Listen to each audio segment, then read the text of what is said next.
हाँ कर लो।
तो डाल दिया साबुन।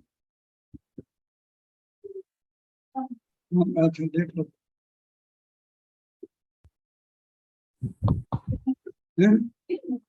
बहुत है। अच्छा।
मैंने आपके नाम से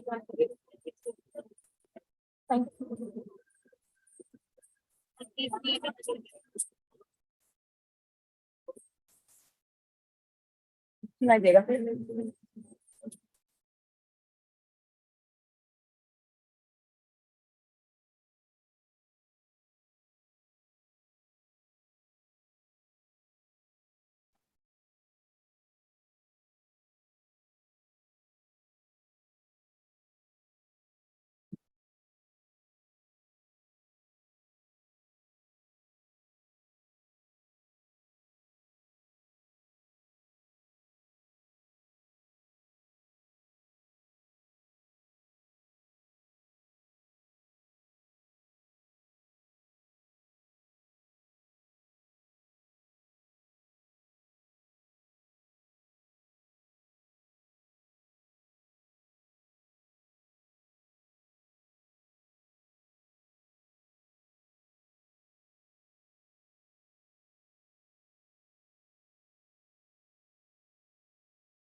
Hare Krishna. Hare Krishna, Hare Krishna, Krishna Krishna, Hare Hare. Hare Ram, Hare Ram, Ram Ram, Hare Hare. Welcome to Unit 6, which is third Canto, chapters 6 to 10. So we have about 2-3 weekends to explore this chapter. We'll try to explore this chapter as much as we can within the given time. Hopefully, we'll be able to do some sort of justice to this chapter. Okay, I know many of you. For those of you who don't know, my name is Lila Das. I'll be with you for this unit. Okay, let's do the Mangalacharan. Om Namo Bhagavate Vasudevaya. Om Namo Bhagavate Vasudevaya. Om Namo Bhagavate Vasudevaya. Nigamakalpatarorgalitam phalam sukamakatam rita dravasamyutam pibata bhagavatam rasamalayam mugarago rasika bhuvibhavakaha Narayanam namaskritya naram chaiva narottamam devim saraswatim vyasam tato jayam mudirayet Nashtaprayeshu bhadreshu nityam bhagavata sevaya bhagavatyuttama shloke bhaktir bhavati naishtiki Om jnanatimirandasya jnananjana shalakaya चक्षुरुन्मिलितं येन तस्मै श्रीगुरवे नमः। श्रीचैतन्यमनोभीष्टं स्थापितं येन भूतले स्वयं रूपकदा मह्यं ददाति सपदान्तिकं। वन्देऽहं श्रीगुरोन् श्रीयुतापदकमलं श्रीगुरोन् वैष्णवांश्च श्रीरूपं साग्रजातं सहगण रघुनाथान्वितं तं सजीवं साद्वैतं सावधूतं परिजनसहितं कृष्णचैतन्यदेवं श्रीराधा कृष्णपादान् सहगण ललिता श्रीविशाखान्वितांश्च। हे कृष्ण करुणा सिंधो दीनबंधो जगत्पते गोपेश गोपिका कांत राधा कांत नमोस्तुते। तप्त कांचन गौरांगी राधे वृंदावनेश्वरी वृषभानुसुते देवी प्रणमामि हरिप्रिये। वाञ्छाकल्पतरुभ्यश्च कृपा सिन्धुभ्य एव च पतितानां पावनेभ्यो वैष्णवेभ्यो नमो नमः। नमो विष्णुपादाय कृष्णप्रेष्ठाय भूतले श्रीमते भक्तिवेदांत स्वामिन् इति नामिने। नमस्ते सारस्वते देवे गौरवाणी प्रचारिणे निर्विशेष शून्यवादी पाश्चात्य देशतारिणे। जय श्री कृष्ण चैतन्य प्रभु नित्यानंद श्री अद्वैत गदाधर श्रीवासदि गौर भक्त वृंद। हरे कृष्ण कृष्ण कृष्ण हरे हरे हरे राम राम राम हरे हरे। मूकं करोति वाचालं पंगुलंगायते गिरिं यत्कृपातमहं वन्दे श्रीगुरुं दीनतारिणं परमानन्दमाधवं श्री चैतन्यमीश्वरम्। कथांचन स्मृते यस्मिन् दुष्करं सुकरं भवेत् स्मृते परितं स्यात् श्री चैतन्यं नमामि तम्। Okay, so the general system is that Hare Krishna Prabhuji. Hare Krishna Prabhuji, please accept our respectful obeisances. Hare Krishna, my obeisances. Prabhuji, please allow us to introduce you to the students. Anyways, everybody know you, but please allow us for 2 minutes to. Okay. Anyway, I introduce myself. Thank you, Prabhuji. Yeah, just 1 minute, Prabhuji, please. Thank you. Hare Krishna, we welcome His Grace Hari Lila Prabhu to this second canto where he will be teaching us from chapter 6 through 10. And just a small introduction of his for all the participants here. He is a mechanical engineer by qualification, and he met devotees in 1999 in Sharjah, UAE, and joined Bhakti Vriksha. He received Harinam Diksha from His Holiness Jayapataka Swami Maharaj in 2003, and his Brahman Diksha in 2011, both in Dubai. And he shifted to Mayapur in 2012 to educate his son in the Gurukul. And he has completed his Bhakti Shastri back in Dubai and Bhakti Vaibhava here in Mayapur. And presently he's doing Bhakti Vedanta from the Mayapur Institute. He joined services in Mayapur in 2013, and he has held various positions since then. And currently he is serving as the Mayapur Hospital Project, Mayapur Development Services Construction Department, and Mayapur Master Plan Team. And he is also teaching Shastric courses in Mayapur Institute and other institutions. He's engaged in Grihastha training and teaching Krishna conscious Grihastha ashrama along with his wife Divya Lila Mataji. So thank you very much. We welcome Prabhu for this Bhakti Vaibhava course where he's going to be facilitating us with the Canto 2. Thank you very much. Hare Krishna. Thank you for the introduction. So, what is the title of second canto?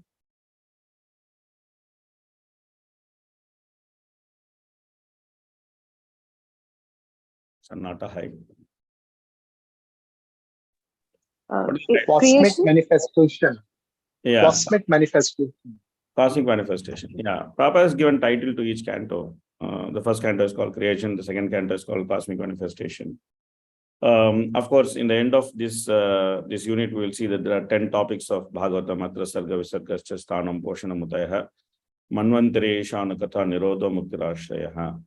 So the 10 topics, Prabhupada has given the title of these 10 topics to the 10 cantos of Bhagavatam. Different acharyas have slightly differently titled the cantos. Doesn't matter, because Jiva Goswami says that all the 10 topics are there in almost all cantos of Bhagavatam. So The cantos can be seen from a certain perspective of the subject matter, because Bhagavatam is not chronological.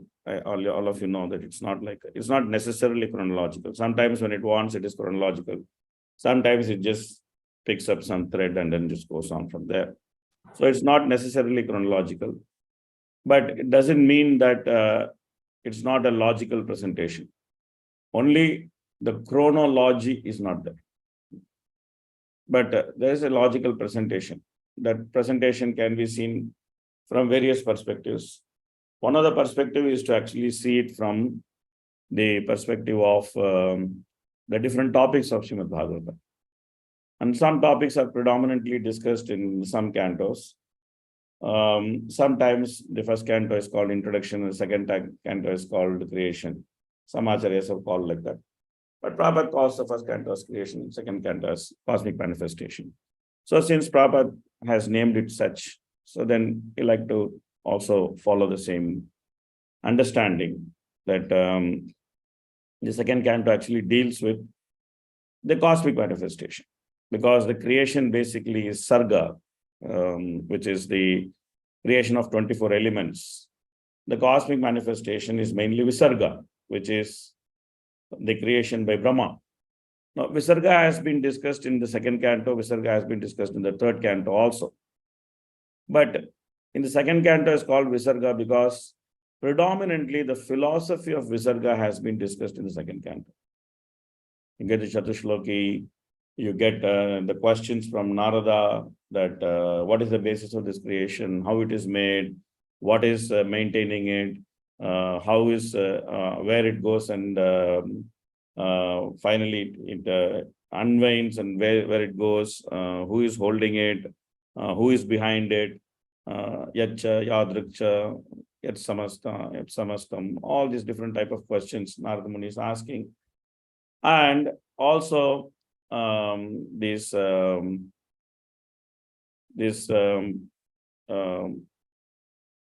step-by-step description of Bhakti is there in the beginning cantos, which you have seen. The first canto is called First Step in God Realization, the second canto, then the third canto, The Lord in the Heart, then the third canto, Devotional Service. So the third chapter, sorry, the first chapter, second chapter, third chapter. So this way, there is some essential discussion about the philosophy of the cosmic manifestation.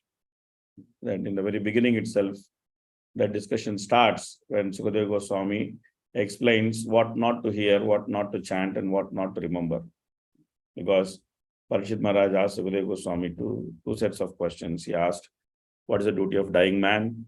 What he should hear, what he should chant, what he should remember, what he should not hear, chant, and remember. So in the beginning, Sukadeva Goswami answered the negative part of the question, then he answers the positive part, which is more or less the entire Bhagavatam. Since the philosophy of the cosmic manifestation has been explained in terms of its existence, in terms of its ingredients, in terms of its winding off, and in terms of its purpose. That's the most important thing. What is the purpose of cosmic manifestation? Why we are here? Why do we have a human body? Why do we things we do? What is the purpose of having human intelligence? These are to be explored. These are to be explored. And these are very important questions for exploration. Everybody, every philosophy, even common modern science, everybody tries to explore these things. Modern science is also trying to explore the cosmic manifestation. They send telescope after telescope in the sky. They throw one telescope in the sky, and then they say, now with this telescope, we'll find something. Then they say, oh, that's not so much better. Now we have better technology. We have a better telescope. We'll throw that in the sky. Then we'll find much more things than what was there before. So this is, everybody wants to know the source and existence of cosmic manifestation, be it the modern scientists who are atheistic, or the philosophers, or the Vedantist, or the devotees. Everyone wants to know it. That's why Narada Muni is asking those questions, because by knowing it, one can actually find the purpose of one's own existence. Otherwise, it can be very easy to get confused that why do we exist. Different people have different theory that why do we exist. So, and different people have different conclusions on why do we exist. Everybody has a say on it, that why do we exist. But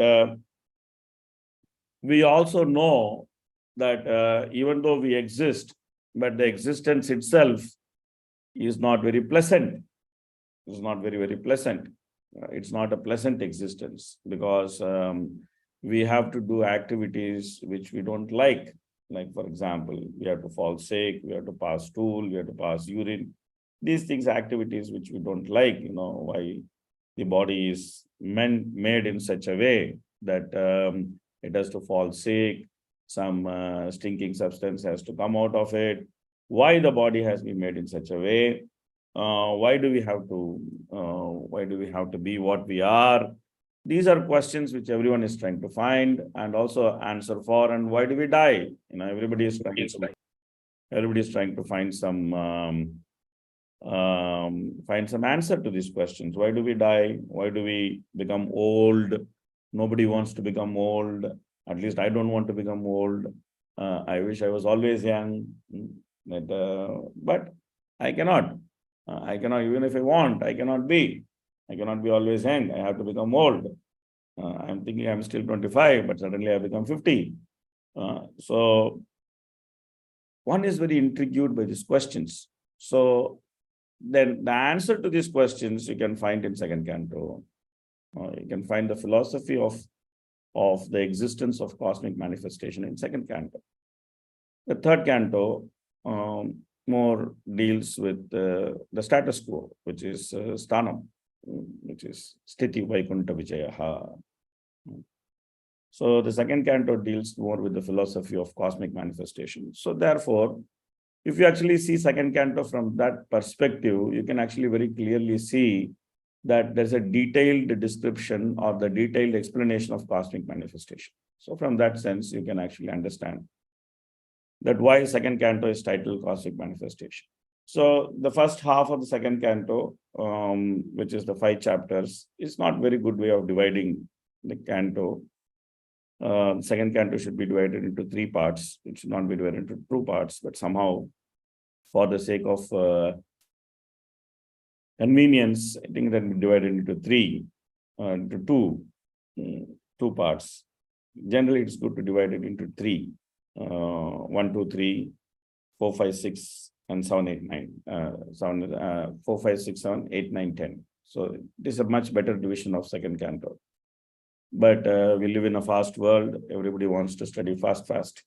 And everybody wants to finish Bhagavatam fast. So we have to also accommodate some requirements. So, but the subject matter flows in this kind of division. 1, 2, 3, there's one subject matter, then 4, 5, 6, 7, there's one subject matter, then 8, 9, 10, there's other subject matter, which is predominantly the subject matter which revolves around the Chatushlok and the topics of Srimad Bhagavatam.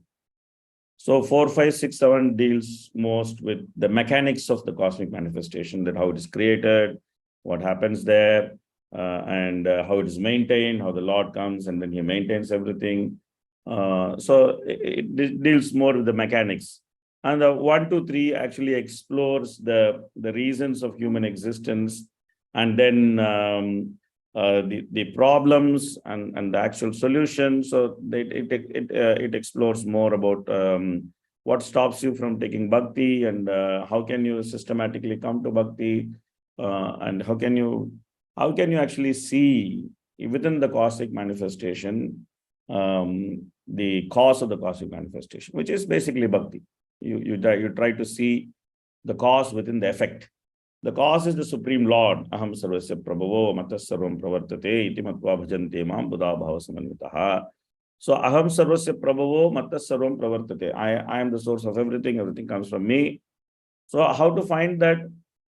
You cannot go and see how Mahavishnu is sleeping in the causal ocean, and how the pradhana is getting agitated, and how it's becoming Mahatattva, and how the 24 elements are coming out of the Mahatattva. You can't go and see it. Of course, you can see it if you are associate of Mahavishnu. But at the present, you cannot see it. You cannot see these things. You can only read it from Bhagavatam. And it all looks very fantastic. That one big guy is just sleeping on a snake, and then he's looking at something which you don't understand, and then it becomes something else, and then everything comes out, and there's interaction between false ego and mode of ignorance, and so many things are formed, and mode of goodness, mind forms. It's very difficult to make, or it's not like making sabji, like, okay, you put some aloo, you put some masala, you put some water, and then you put some fire, and then finally sabji is ready. It's not like that. What is mode of ignorance, what is false ego, and how the reaction takes place. It's all very difficult to imagine. It's just beyond imagination. So the description of the cause, even though it is very scientific, it's difficult to understand or difficult to replicate on a laboratory condition. So what are you left with? You are simply left with the effect, which is the cosmic manifestation itself. So therefore, an intelligent person tries to seek the cause within the effect, because that's easy to find. The cause is there and the effect is there. And if you study the effect, you can find the cause.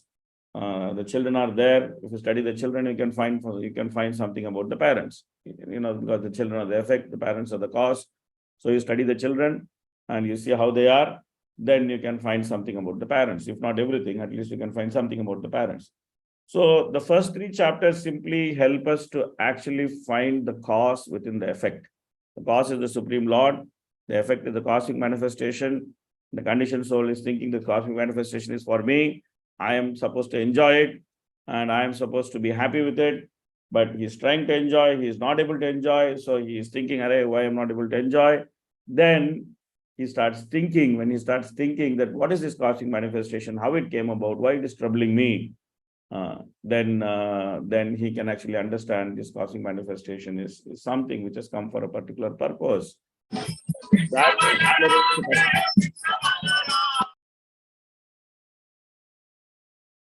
Okay, somebody is in a pretty noisy environment.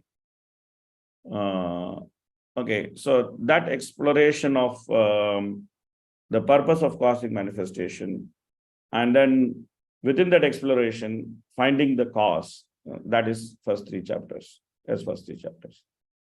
Then having found the cause, then how that cause has manifested that cosmic manifestation and entered into the cosmic manifestation.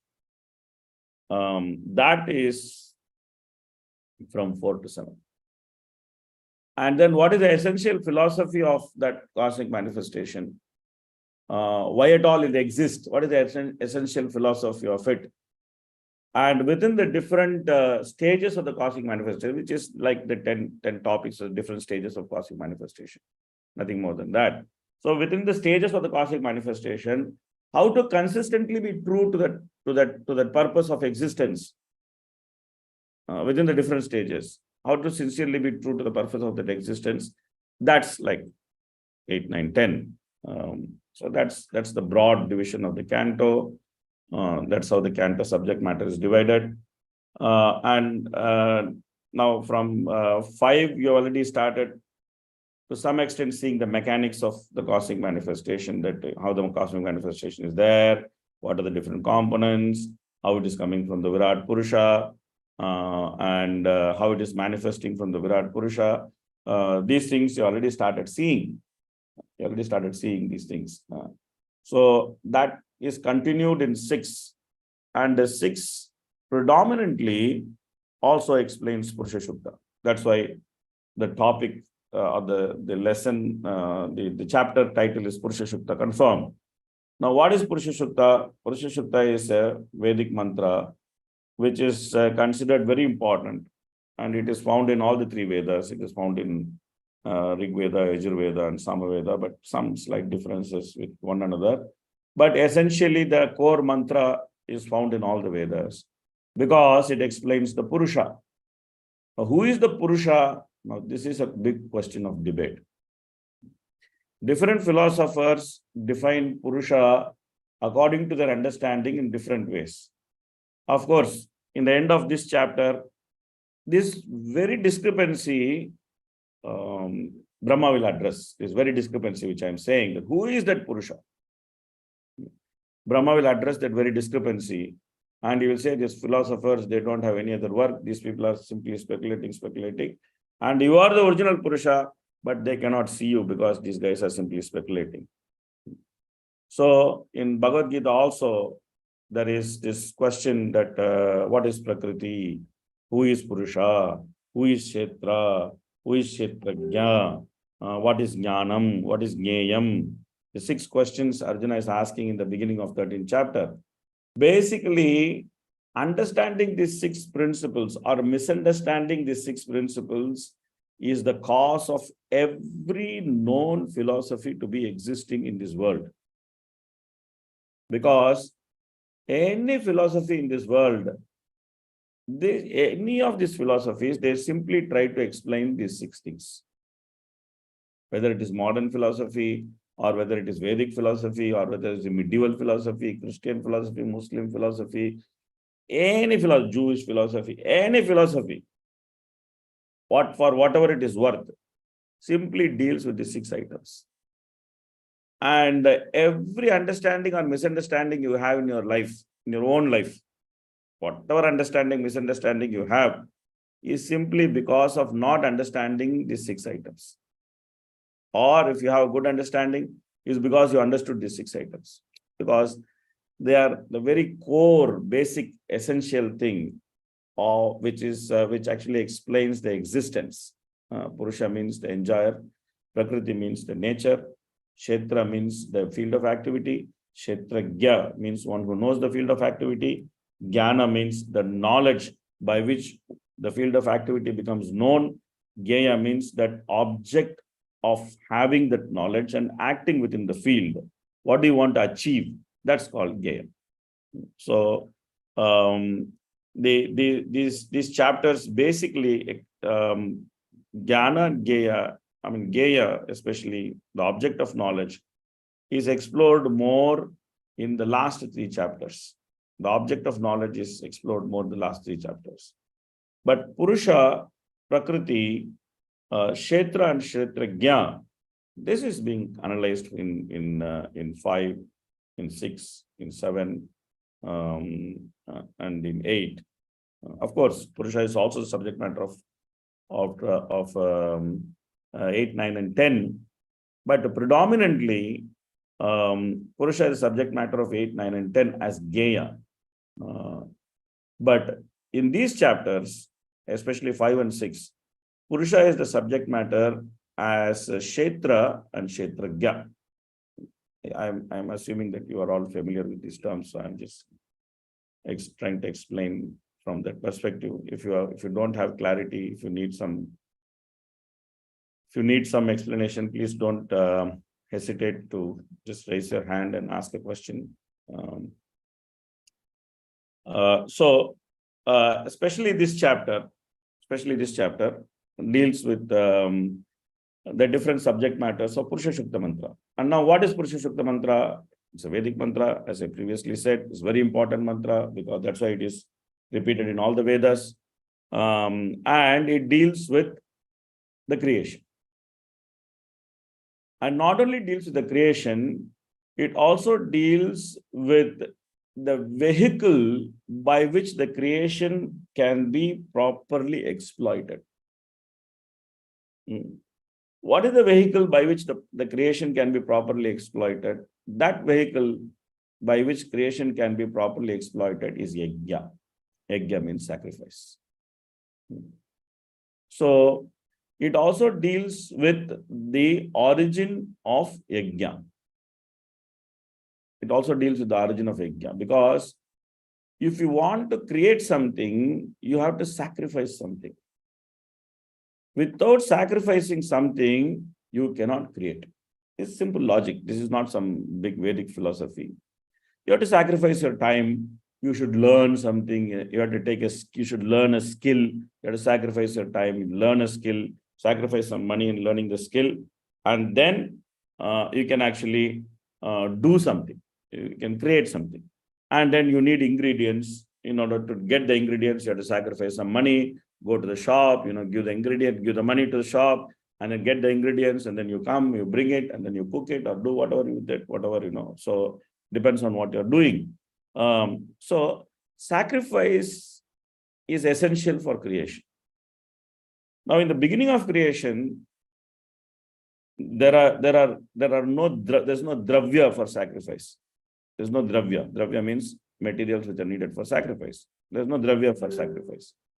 There's the Supreme Lord as Purusha, and there is the Devas who are created. Now they have to take the creation forward. Now whom they will sacrifice, what they will sacrifice. So in Purusha Sukta it is said, Yad Purushena Havisha Deva Yajyamatanvata. That they sacrifice the Purusha itself. They took the Purusha and they sacrificed the Purusha to the Purusha himself, because he is the supreme. So we'll find these descriptions in this chapter, that how the process of creation was taken forth by the act of sacrifice. Of course, Krishna explains this in Bhagavad Gita in the 3rd chapter. Krishna explains that in the beginning of creation, the Lord created the Prajapatis and the human beings, and then he also created the act of sacrifice, and then he said, be satisfied with this act of sacrifice, satisfy each other and then get what you want in this material world, because the process of yajna, it's considered as ishtakamaduka, that whatever you want, you can actually get from this yajna. But there is also another purpose of this sacrifice. What is that another purpose of sacrifice? Yajnatat karmanonyatra lokoyam karma bandhanaha tadartam karma kaunteya mukta sangha samachara. The process of yajna is the means by which you can actually get Krishna. So therefore, Purusha Sukta actually explains that how to get Krishna by the process of sacrifice. Therefore, Purusha Sukta is very important. Very, very important. It actually deals with the sadhya. Sadhya means the goal, or as it is previously explained, it deals with the gyeya. Gyeya means the object of knowledge. It deals with the object of knowledge. It explains that how the Lord can be recognized as the only desirable thing, the only desirable person, and when he is recognized as such, then every other thing makes sense. And every other thing makes sense because every other desire is in connection with the connection to obtain the Lord. So therefore, Purusha Sukta is an important mantra. And by actually confirming the Purusha Sukta, Bhagavatam is actually presenting the essence of the Vedic literature. Nigama kalpataror galitam phalam. Bhagavatam, this is what it is. Nigama kalpataror galitam phalam. So therefore, the essence of Vedic literature is presented in Bhagavatam, especially in the 2nd canto, through these chapters of Purusha Sukta confirmed and other chapters, where you are not only able to understand the philosophy and the mechanics of creation, but beyond the philosophy and mechanics of creation lies an important subject matter. What is that subject matter? You are actually able to understand the tattva or the philosophy of loving relationship. The philosophy of loving relationship. That the entire basis of creation is simply Krishna's love for the jiva. That's the only basis for the creation.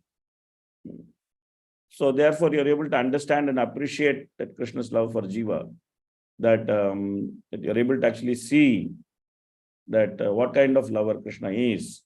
Sometimes devotees think that the rasa is there in the 10th canto. The rasa is not there in the 2nd canto or 3rd canto, but it is a mistake. In Bhagavatam, rasa is everywhere. Pibata Bhagavatam, rasamalaya. This is what is Bhagavatam, Tibeta Bhagavatam Rasamalayam. So especially these chapters of description could be like Brahma. He is acting as Krishna's messenger to Narada. Narada is representing all the conditioned souls, and Brahma is acting as Krishna's messenger to Narada. And Krishna loves the conditioned soul. The conditioned soul doesn't know that Krishna loves him. So Brahma is acting as this messenger of love. He is actually trying to explain to the conditioned soul by explaining all this creation, cosmic manifestation, etc. He is simply trying to explain the conditioned soul that, see, this person actually likes you so much. That's why he's doing so many things for you. And this person is a very nice person. If you actually try to reciprocate this love to him, then you can be happy. You can be happy. You can find the satisfaction of your life by just trying to reciprocate his love. So that's the function of the Acharya. Brahma is Acharya, Brahma Madhya Gaudiya Sampradaya. Brahma is the perceptor, he's the original perceptor, he's the original Acharya. His job is to bring the conditioned soul to Krishna and explain to the conditioned soul that actually your self-interest is in falling in love with Krishna. Prabhupada says in Bhagavad Gita that we should be captivated by the information, by such information. Prabhupada says in Bhagavad Gita in 15th chapter that the whole human existence is there simply to get captivated to Krishna. Now we are captivated by 10,000 things. And what are those 10,000 things? Those 10,000 things are the 10,000 things we see in this cosmic manifestation. That's what we see in the cosmic manifestation. So 10,000 things in the cosmic manifestation. That's what we are seeing. So now Brahma is actually trying to tell us that whatever you are seeing and whatever you are getting captivated to is all coming from Krishna. So why don't you just get captivated to Krishna? That's the essence of the explanation of these chapters. That's what Brahma is trying to explain.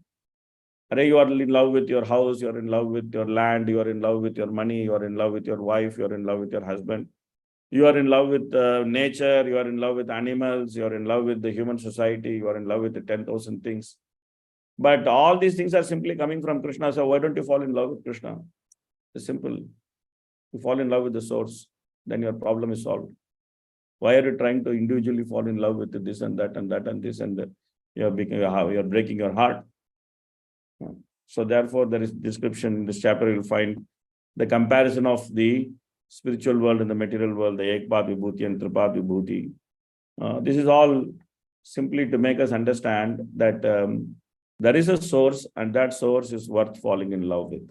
So that's what is the essence of the description of these chapters, this 5 chapters. That's what you will see by study of these 5 chapters. Generally, I generally use the book. I'm sure that all of you are able to see my screen. At least my computer is saying that you are all able to see my screen. So what we do, we read some translations, a series of translations. And then after that, we come back to read some purports, because when we read the translations, we get the flow of the subject matter. Then we come back to explore some purports. I have highlighted some portions of the purports, so we'll read those highlighted portions and then try to discuss some points there. Just because I've highlighted some portions, it doesn't mean that the other portion of the purport is not important. Please don't be under any illusion like that. Every word of the purport is important. For preparing for this course, I'm sure you have read all the purports.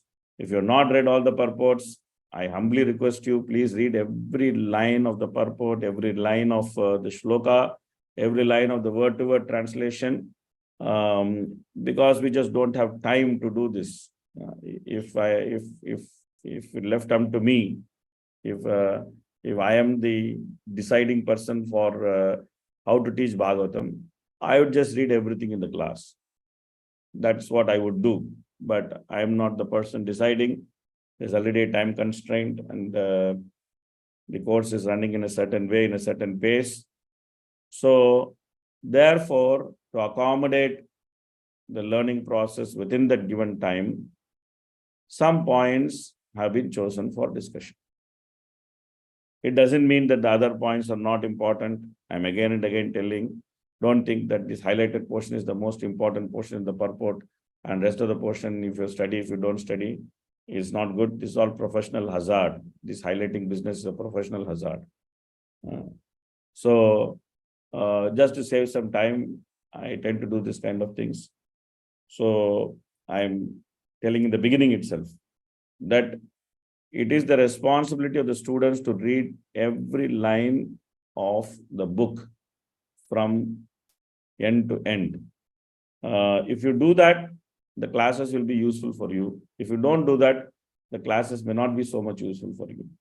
At least these classes which I am taking, but I'm also in general, I'm saying you are meant to read the entire purport. I'm saying that again and again and again, and every line is important, every purport is important. We may skip some purports, doesn't mean that it is not important.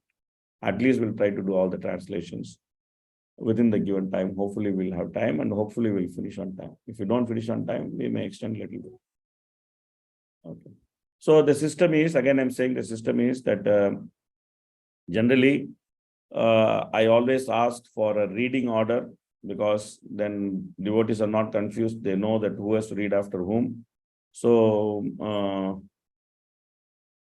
Rukmini Harisevani Mataji, please try to make a reading order which is alphabetical for the class. Today, everybody will read randomly. That's okay.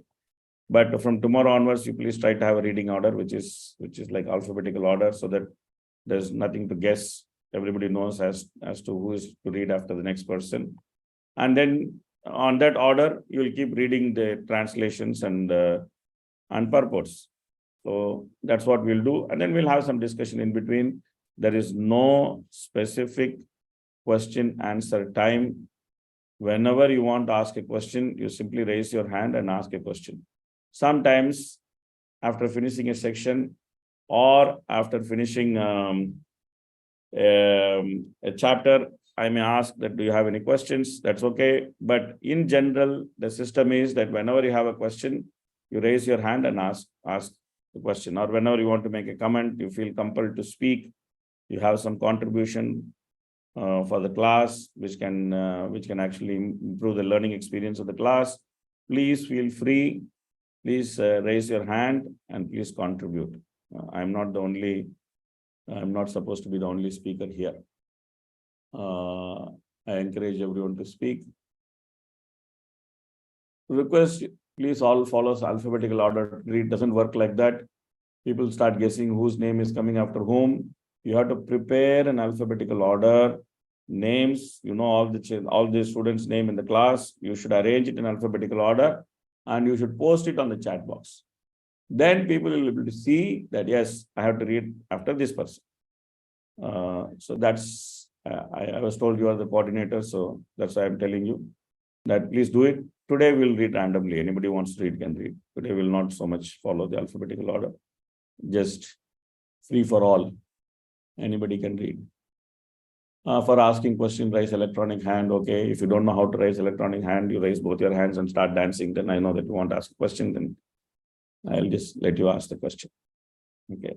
Generally, I like videos to be on. I am very allergic to seeing names on the screen, because I don't know whether the person is present or not present. And I don't like to speak to impersonal Brahman. There's impersonal Brahman. You don't know whether the personality is there or not. So I don't like to deal with impersonal Brahman. I like to deal with the people. So my request is to keep your video on, so that I can at least know that you are there. There's no point having virtual attendance. We are living in a virtual reality, which is the manifestation. Within the virtual reality, why should we have virtual attendance? That the name is there, but the person is not there. That works only with Krishna. Name and person are same.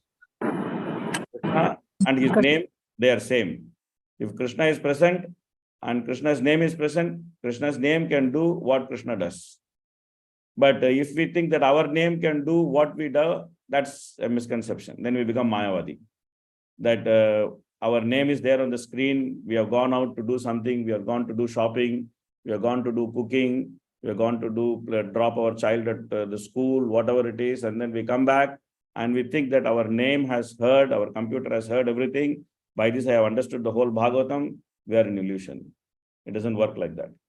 So we have to be personally present in the class and we try to focus because that's the only qualification to learn Bhagavatam. Atra kritibi sushushubit tachana. The person who is very eager to hear Bhagavatam is the person who is qualified to learn Bhagavatam. So multitasking while learning Bhagavatam is highly discouraged. Don't try to multitask while learning Bhagavatam. Okay, I'm in office, I'm here, I'm there. I'm also hearing Bhagavatam. I'm also doing Bhakti Vaibhava. Highly discouraged. I know every devotee is very, very busy. All of you are big managers, big preachers, big devotees. I'm sure all of you are like that. But Bhagavatam is bigger than all of us. So therefore, we have to be respectful to Bhagavatam, and we should want to hear Bhagavatam. We should have this hankering to hear Bhagavatam. So this way, Bhagavatam will bless us. Bhagavatam will bless us with the attachment for Srimad Bhagavatam.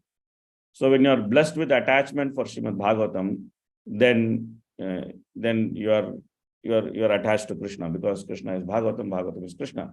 So therefore, for your own benefit, in spite of the teacher, you just try to be present, try to simply be focused on Bhagavatam. After all, we'll read Prabhupada's purport. We are not going to read anything else. We're just going to focus on Prabhupada's purports. So it's a good opportunity to focus on the Bhakti and the purports. Please utilize this opportunity nicely, and please be present, and please put the time and be peacefully there. Okay. Yes, Manohar Vijay Prabhu. Hare Krishna, Prabhu. Prabhuji, before, am I audible? Yes, Prabhuji. Prabhuji, just to, before going to the chapter, you started with the Purushupta mantra, which is, I just wanted to ask that is it related to, you told that it deals with vehicle by which the creation can be properly exploited. It is just yagya. So the Purushupta mantra is doing sacrifice and carrying out the yagya, and it is how to get the Lord by the way of sacrifices. That is what the essence of the mantra. Yeah. The mantra actually explains how the creation happened. Okay. And then once the creation happened, then how the creation is progressing. The creation is progressing by the process of yajna. Okay. And then within the creation, everyone wants to fulfill different desires, right? So how they can fulfill their desires within the creation, what they can do to fulfill their desires within the creation, and what should be actually the desire. The mantra deals with all of them. You can have many desires, but what is the most legitimate desire? So the mantra deals with all of them. And who is to be known? Vedahametam Purusham Mahantam Adityavarnam Tamasastu Pare Sarvani Rupani Vichitya Dhiraha Namani Krutva Abhivadan Yadaste. So that Purusha, whose glory is sung within the Vedas, he is the person to be known. And his name is the most powerful. And so gradually when the creation, sorry. And who told this? Brahma is telling to Indra. And what Indra is doing? Shakra Pravidwan Pradishas Chatasraha. So he is running in all four directions and he is simply telling everybody, hey, chant the holy name, chant the holy name, chant the holy name, chant the holy name. That's what he is telling. So this is what the Purusha Shukta is teaching us. Purusha Shukta is teaching us to chant Hare Krishna. And who is telling that to whom? Brahma is telling that to Indra. Indra is spreading that in all four directions. So that's what we are meant to know by understanding Purusha Shukta. Thank you so much. So ultimately, it all comes back to Hare Krishna Mahamantra. So that's why when you chant Hare Krishna, then you know everything. Okay, so let's start reading. Can somebody read the translation? Yeah, we will do alphabetically. So starting with Anandila Matali. Anandila Matali, please you can start. Hare Krishna. So I just read the translation, yeah? Yes, Mataji, yes, Mataji. Lord, chapter 6, text 1. Translation. Lord Brahma said, the mouth of the Virat Purusha, the universal form of the Lord, is a generating center of the voice, and the controlling deity is fire. His skin and 6 other layers are the generating centers of the Vedic hymns, and his tongue is a productive center of different foodstuffs and delicacies for offering to the demigods, the forefathers, and the general mass of people.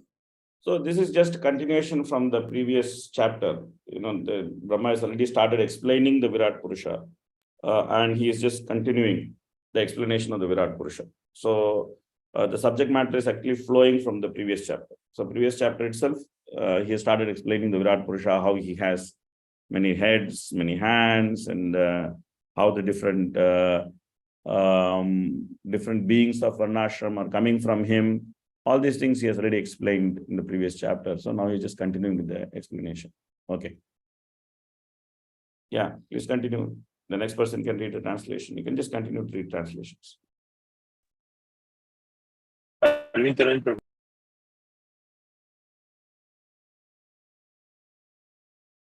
His 2 nostrils are generating centers for our breathing and all of others' airs. His smelling powers generates the Ashwini Kumar, demigods, and all kind of medicinal herbs, and his breathing energies produce different kinds of fragrance.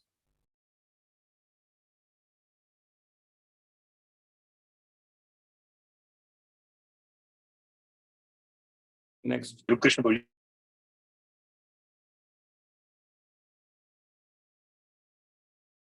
Who is reading? Next. We have to be a bit quick. Bhagavati Kripa. We'll end up all our time in just reading translation. So the next person should be quick. Hello. Text 6, Shloka 3rd, translation. His eyes are the generating centers of all kinds of forms, and they glitter and illuminate. His eyeballs are like the sun and the heavenly planets.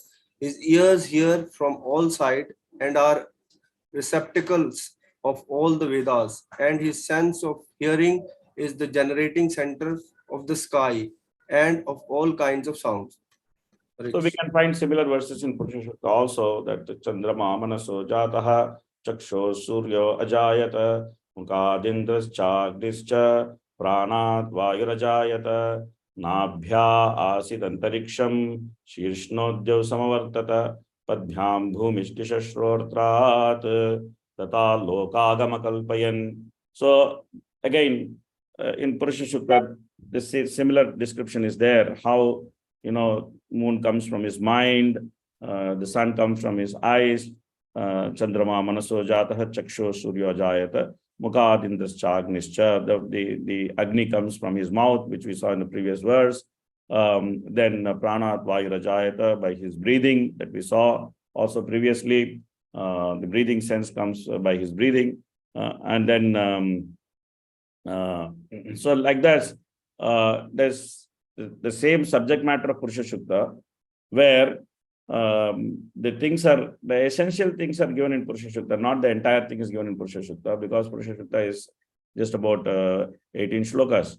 So the essential mantras are given in Purusha Sukta, the essential description, a brief description is given in Purusha Sukta. Now Bhagavatam expands that description and then repeats it multiple times. It's just not like one time. You keep hearing about the Virat Purusha many times. The first you already heard this Virat Purusha once, which is the first description of Virat Purusha. Now you are hearing the description of Virat Purusha for the second time, and you will also going to hear the Virat Purusha description for the third time. And then again you will hear Virat Purusha's description in the third canto for the fourth time and the fifth time. So you're going to have 5 descriptions of Virat Purusha. After this reading of this description of Virat Purusha, we'll also explore why 5 times the same subject matter is discussed. Okay. Okay, please read, continue. Hare Krishna. Bodily surface Yes, is sir. the breathing ground Please. of the sacred principle of everything. And for all kinds of auspicious opportunities, is still like the moving air, is the generating center for all kinds of sense, of touch, and is the place for performing all kinds of sacrifice. Next. The hair on his body are the cause of all vegetation, particularly of those trees which are required as ingredients of sacrifice. The hair on his head and face are reservoirs for the clouds, and his nails are the breeding ground of electricity, stones, and iron ores. Okay. Read next.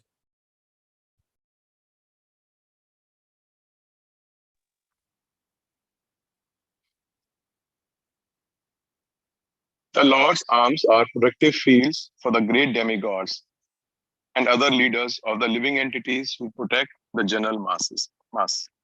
So in Purusha Shukta it is said that Brahmano Sebukam Asit Bahu Rajanya Kritaha. So from the shoulders and arms of the Purusha, the Kshatriya clan, they actually appeared. Means the protectors, they appeared from the arms of the Purusha. So the same thing is said here. The demigods are protectors, the Kshatriyas are protectors, so they all came from the arms of the Purusha. Okay. You see, continue.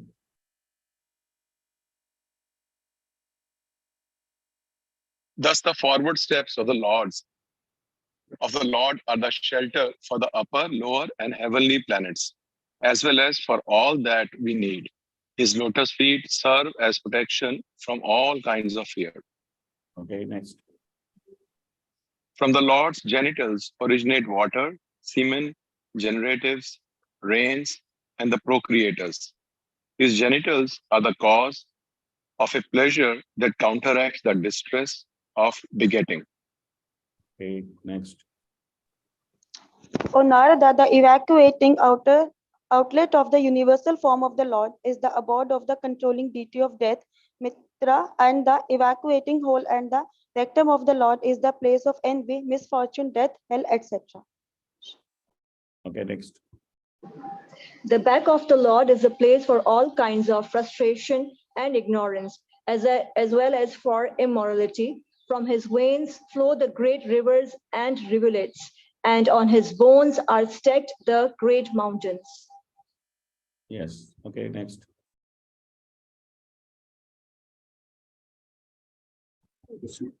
The impersonal feature of the Lord is the abode of great oceans, and his belly is the resting place for materially annihilated living entities. His heart is the abode of the subtle material bodies of living beings. Thus, it is known by the intelligent class of men.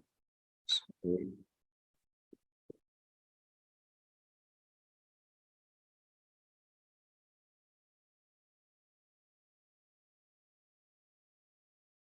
Next.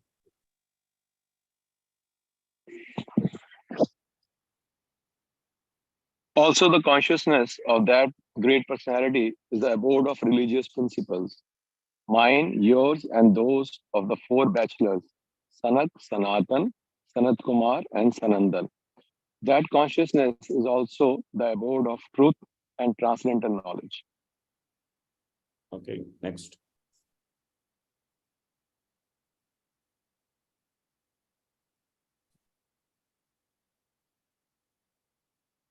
Beginning from me, Brahma, down to you and Bhava, Shiva, all the great sages who were born before you, the demigods, the demons, the nagas, the human beings, the birds, the beasts, as well as the reptiles, etc., and all phenomenal manifestations of the universes, namely the planets, stars, asteroids, luminaries, lightning, thunder, and the inhabitants of the different planetary systems, namely the Gandharvas, Apsaras, Yakshas, Rakshasas, Bhutaganas, Urgas, Pashusa, Pitas, Siddhas, Vidyadharas, Charanas, and all other different varieties of living entities, including the birds, beasts, trees, and everything that be, are all covered by the universal form of the Lord at all times, namely past, present, and future.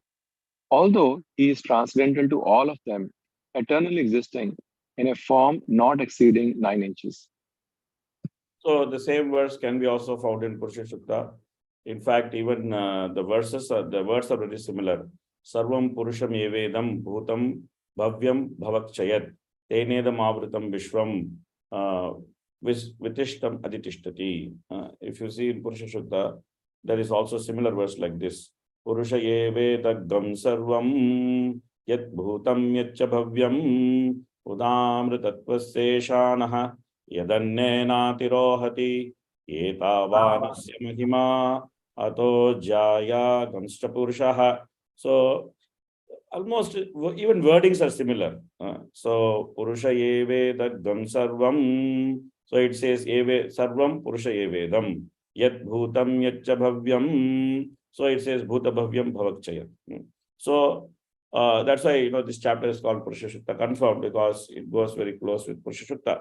And the different aspects of the descriptions of Purusha Sukta are also there. That how the Lord is the source of everything. Purusha Evedagam Sarvam. He is the source of everything. Yat Bhutam Yatcha Bhavyam. Whatever happened in the past, what is happening in the present, and what's in the future, everything is contained within him.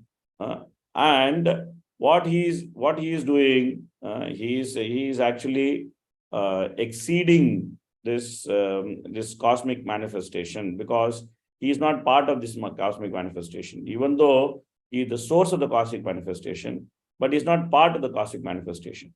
So therefore, he is exceeding the cosmic manifestation by 9 inches, and he is staying there. So the different ways of explaining the same subject matter is there. Okay, Nara Krishna Prabhu. Yeah, I have a question. In the second line of the translation, which mentions gentle are the cause of pleasure that counteracts the distress of the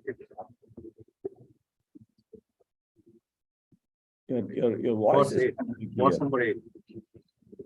Verse number 8, second line. Verse number 8. Yes. Okay, going back.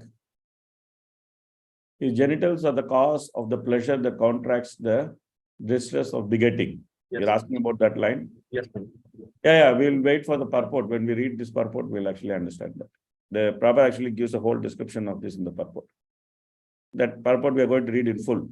Right now, we are just going through till 18, we'll go, and then we'll come back and read the purports. So that purport we are going to read in full. It's a small purport, but an important purport. So we'll read that in full, because that purport also clears many misconceptions about family life, etc. And sometimes devotees themselves have misconceptions about family life. So that purport clears all that. Okay, so we'll go back. Okay. So please read. The sun illuminates both internally and externally by expanding its radiation. Similarly, the Supreme Personality of Godhead, by expanding his universal form, maintains everything in the creation, both internally and externally. Okay. The Supreme Personality of Godhead is the controller of immortality and fearlessness, and he is transcendental to death and fruitive actions of the material world. O Narada, O Brahmana, therefore it is therefore difficult to measure the glories of the Supreme Person. So then there's going to be description of Ekpad Vibhuti and Tripad Vibhuti, which is the next section. So we'll just read this section, which is the description of what are the symptoms or what are the characteristics of creation.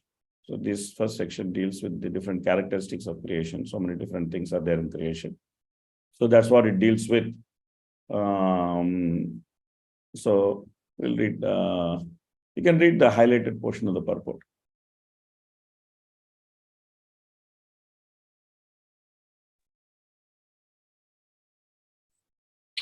The material voice or the energy of taking in foodstuff is generally is generated originally from the Lord. Such actions are perverted reflections of the original reservoirs.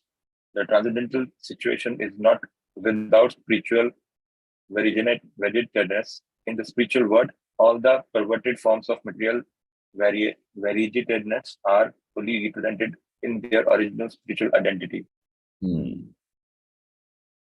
Okay, please continue. Originally, since all the senses are produced of the Lord's reservoir of senses, the sensual activities of the material world are to be purified by the process of devotional service. And thus, the perfection of life can be attained simply by purifying the present position of our material activities. The attachments of the material affinity may be simply changed to the service of the Lord, and thus the treatment of being freed from material attachment begins automatically. The process of liberation is therefore easier through devotional service than by any other methods. Yeah, so Prabhupada actually explains in this purport that everything is actually originating from the Lord. The whole cosmic manifestation is originating from the Lord. Now, I was also saying that there are different descriptions of Virat Rupa, and we are going to see different descriptions of Virat Rupa. We are ourselves going to see 2 more descriptions of Virat Rupa. And you have seen already one description of Virat Rupa, which is in the first chapter. There's a description of Virat Rupa. So why the Virat Rupa was described in the first chapter? Do you remember why Virat Rupa was described in the first chapter? Do you remember that? Why Virat Rupa was described in the first chapter? Prabhuji, it was meant for the neophyte devotees, for their understanding. What is the specific question in response to which Virat Rupa was described? Parishit asked a very specific question. Parishit asked a very specific question. So in reply to that, oh, you want to answer to this question? Then I'll describe the Virat Rupa. So this is how he described. So what is the specific question for which the Virat Rupa became the reply? Your answer is correct. Your answer is not wrong. But it is very, very generic. It's extremely generic.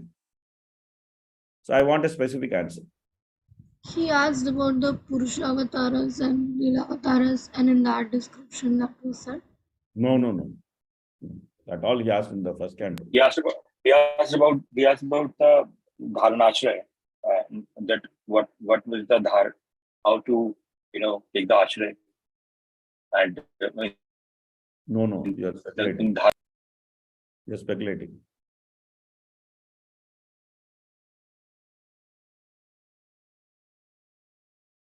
Anybody else? Anybody else?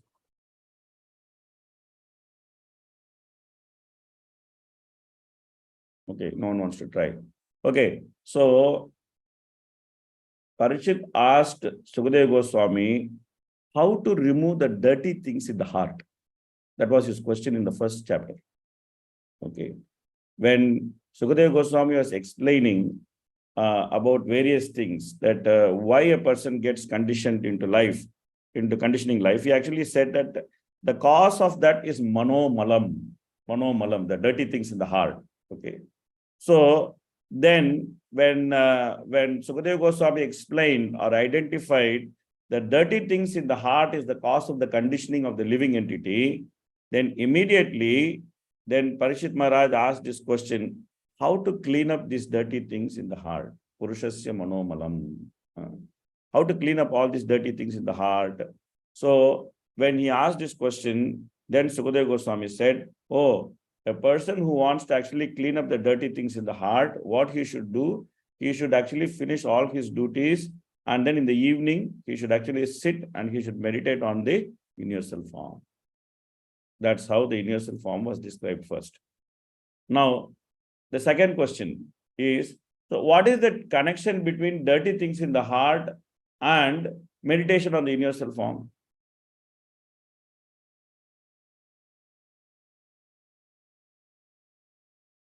Second question. How by meditating on the universal form, the dirty things in the heart will go?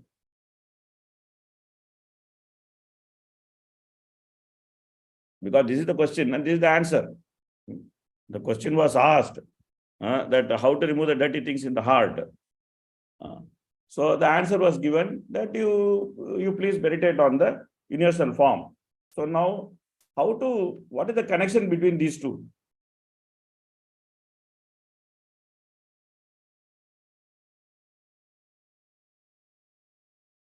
What is the connection between these two? Okay, let me ask an easier question. What is the dirty thing in the heart?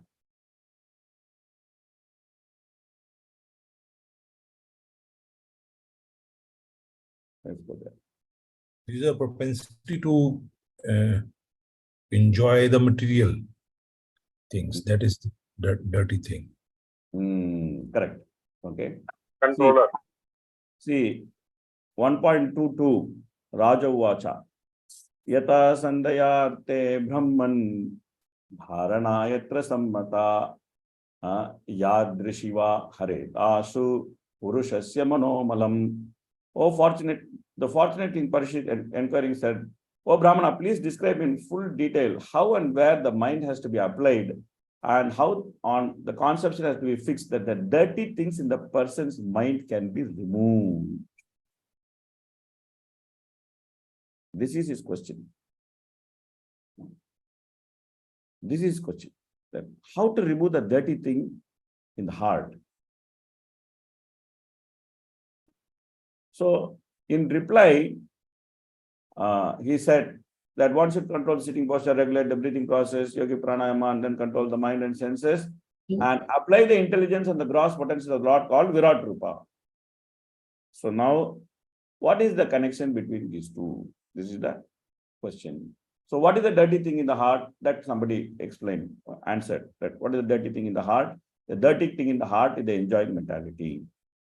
So morning to evening, we are simply dealing with this cosmic manifestation. That's what we are dealing with. Okay. Morning to evening, we are dealing with this cosmic manifestation. We are going to office, we are attending our business, we are doing so many different things.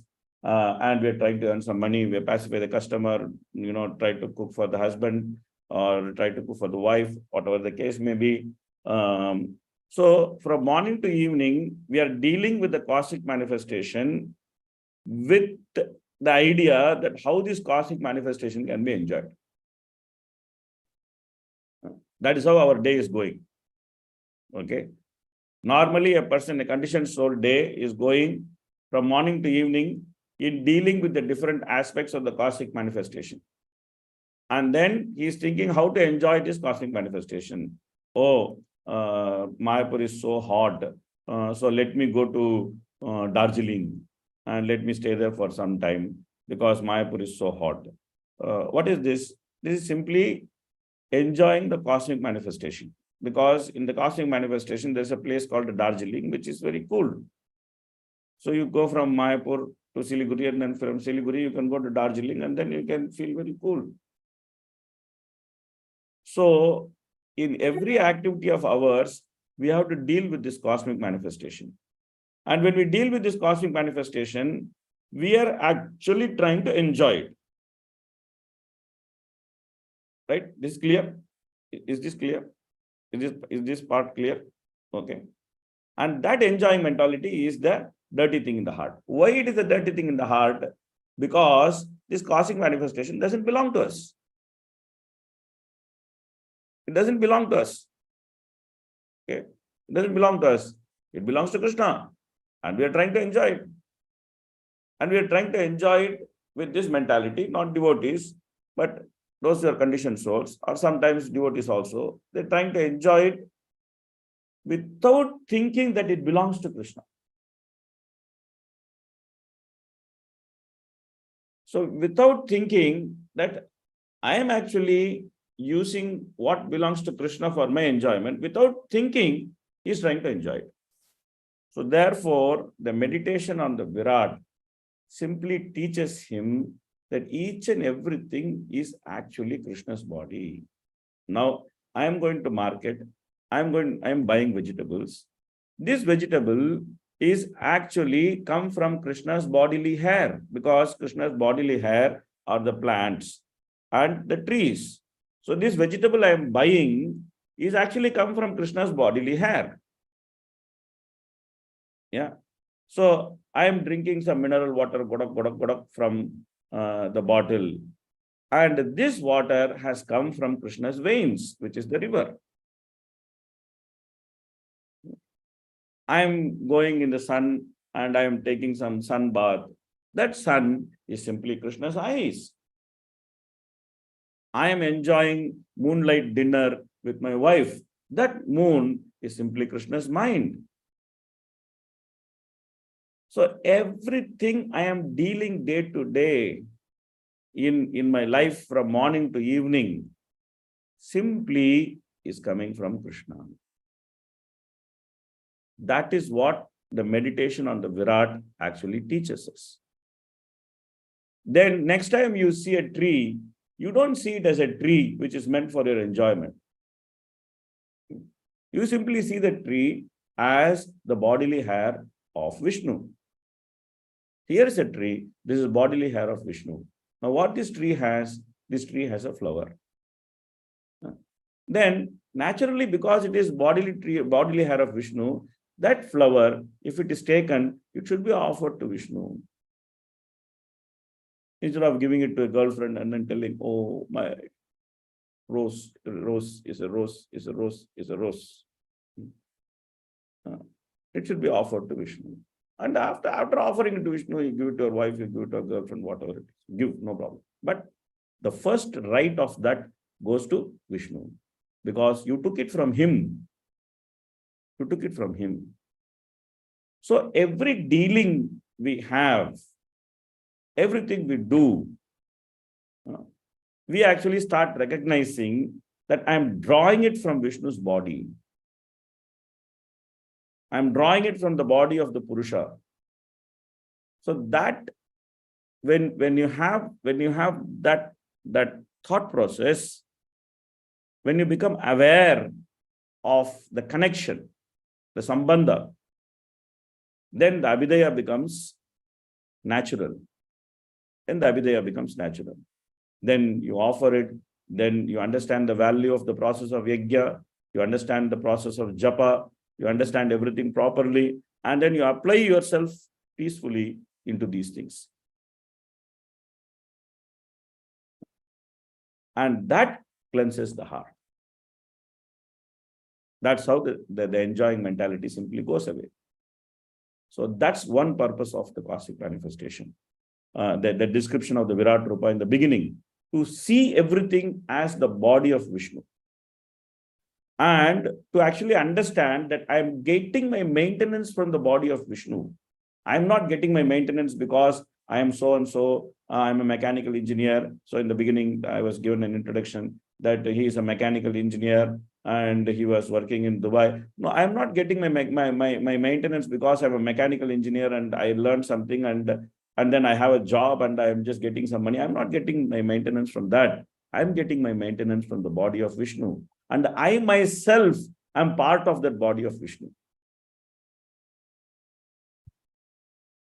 And where does my qualification come from as mechanical engineer? It comes from my intelligence. But where does my intelligence and the ability to learn mechanical engineering come from? It comes from Vishnu. Krishna says, Paurusham Rishu, I am the ability in men. So if I have some ability, which is actually providing me my maintenance, that ability is simply coming from Krishna. And that which I am getting to maintain myself, using that ability, is also coming from Krishna. So therefore, everything should be given to Krishna. Brahma Arpanam, Brahma Havir, Brahma Agno, Brahma Nahutam, Brahma Ivatena Gantavyam, Brahma Karma Samadhina. So the meditation on the Virat actually makes us to understand in day to day, our dealing is actually with Vishnu's body. I'm standing on Vishnu's body. I'm eating from Vishnu's body. I'm breathing from Vishnu's body. I'm growing on Vishnu's body. And I am provided a body which is actually come from Vishnu's body. I'm completely dependent on him. So where is the question of thinking that I am the enjoyer? So that is Dharanashraya. Somebody was telling that the Virat was meant for Dharanashraya. That's correct. But what is that Dharanashraya? This is the Dharanashraya, that I am nothing without Vishnu. So I am something. I am something. This is the Manomalam. But I am something because I am connected to Vishnu. This is the purity of heart. So therefore, the first Virat actually explains everything as the body of Vishnu. Okay. And gives us that knowledge that day to day, I'm actually dealing with that body. So then you become very careful. You don't try to pluck something which you don't want, because you're actually dealing with body of Vishnu. And the anna, the prasadam, the grain which is on your plate is actually come from the bodily hair of Vishnu. So you deal with it very carefully. You don't, mindlessly eat something and then just throw something.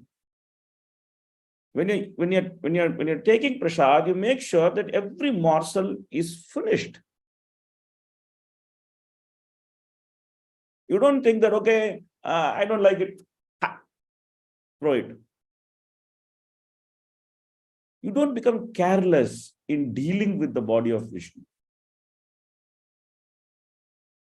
You become conscious. You become conscious. That's one thing. The second important aspect of the first Virat Rupa is that for a person who has never thought of Krishna's form, it gives a fantastic description of Krishna's form. It actually makes a person who understands that Krishna's form is gigantic form, a fantastic form, a form which is mind-blowing form of Krishna. That the clouds are the head, the hair on the head, the mountains are his bones, the rivers are his veins, the birds are his sense of beauty, Maya is his smile, and the sun and moon are his eyes. You see, what is this person? What is this person? So then it gives this idea that we are dealing with a very, very important person. God is not a system. God is not impersonal. We are dealing with a very important person, very powerful person, very great person. So the personal conception of God is established by the first Virat Rupa. Then we are now dealing with the second Virat Rupa. In the second Virat Rupa, we are actually learning that God is the origin of everything. Everything comes from him. He is not only everything, but he is also the origin of everything. So now we are learning to separate him from what has come from him. In the first Virat Rupa, we are actually seeing him as everything. In the second Virat Rupa, we are seeing him as the origin of everything. So now we already separated him from what has come from him. So we are actually start appreciating him as a person who is actually the origin of everything. And all these things which has come from him are actually his energies. Parasya Shaktir Vividhaiva Shruyate. That everything is his energies. Every manifestation is his energy. Everything has its origin in him. So he is the owner. I am not the owner.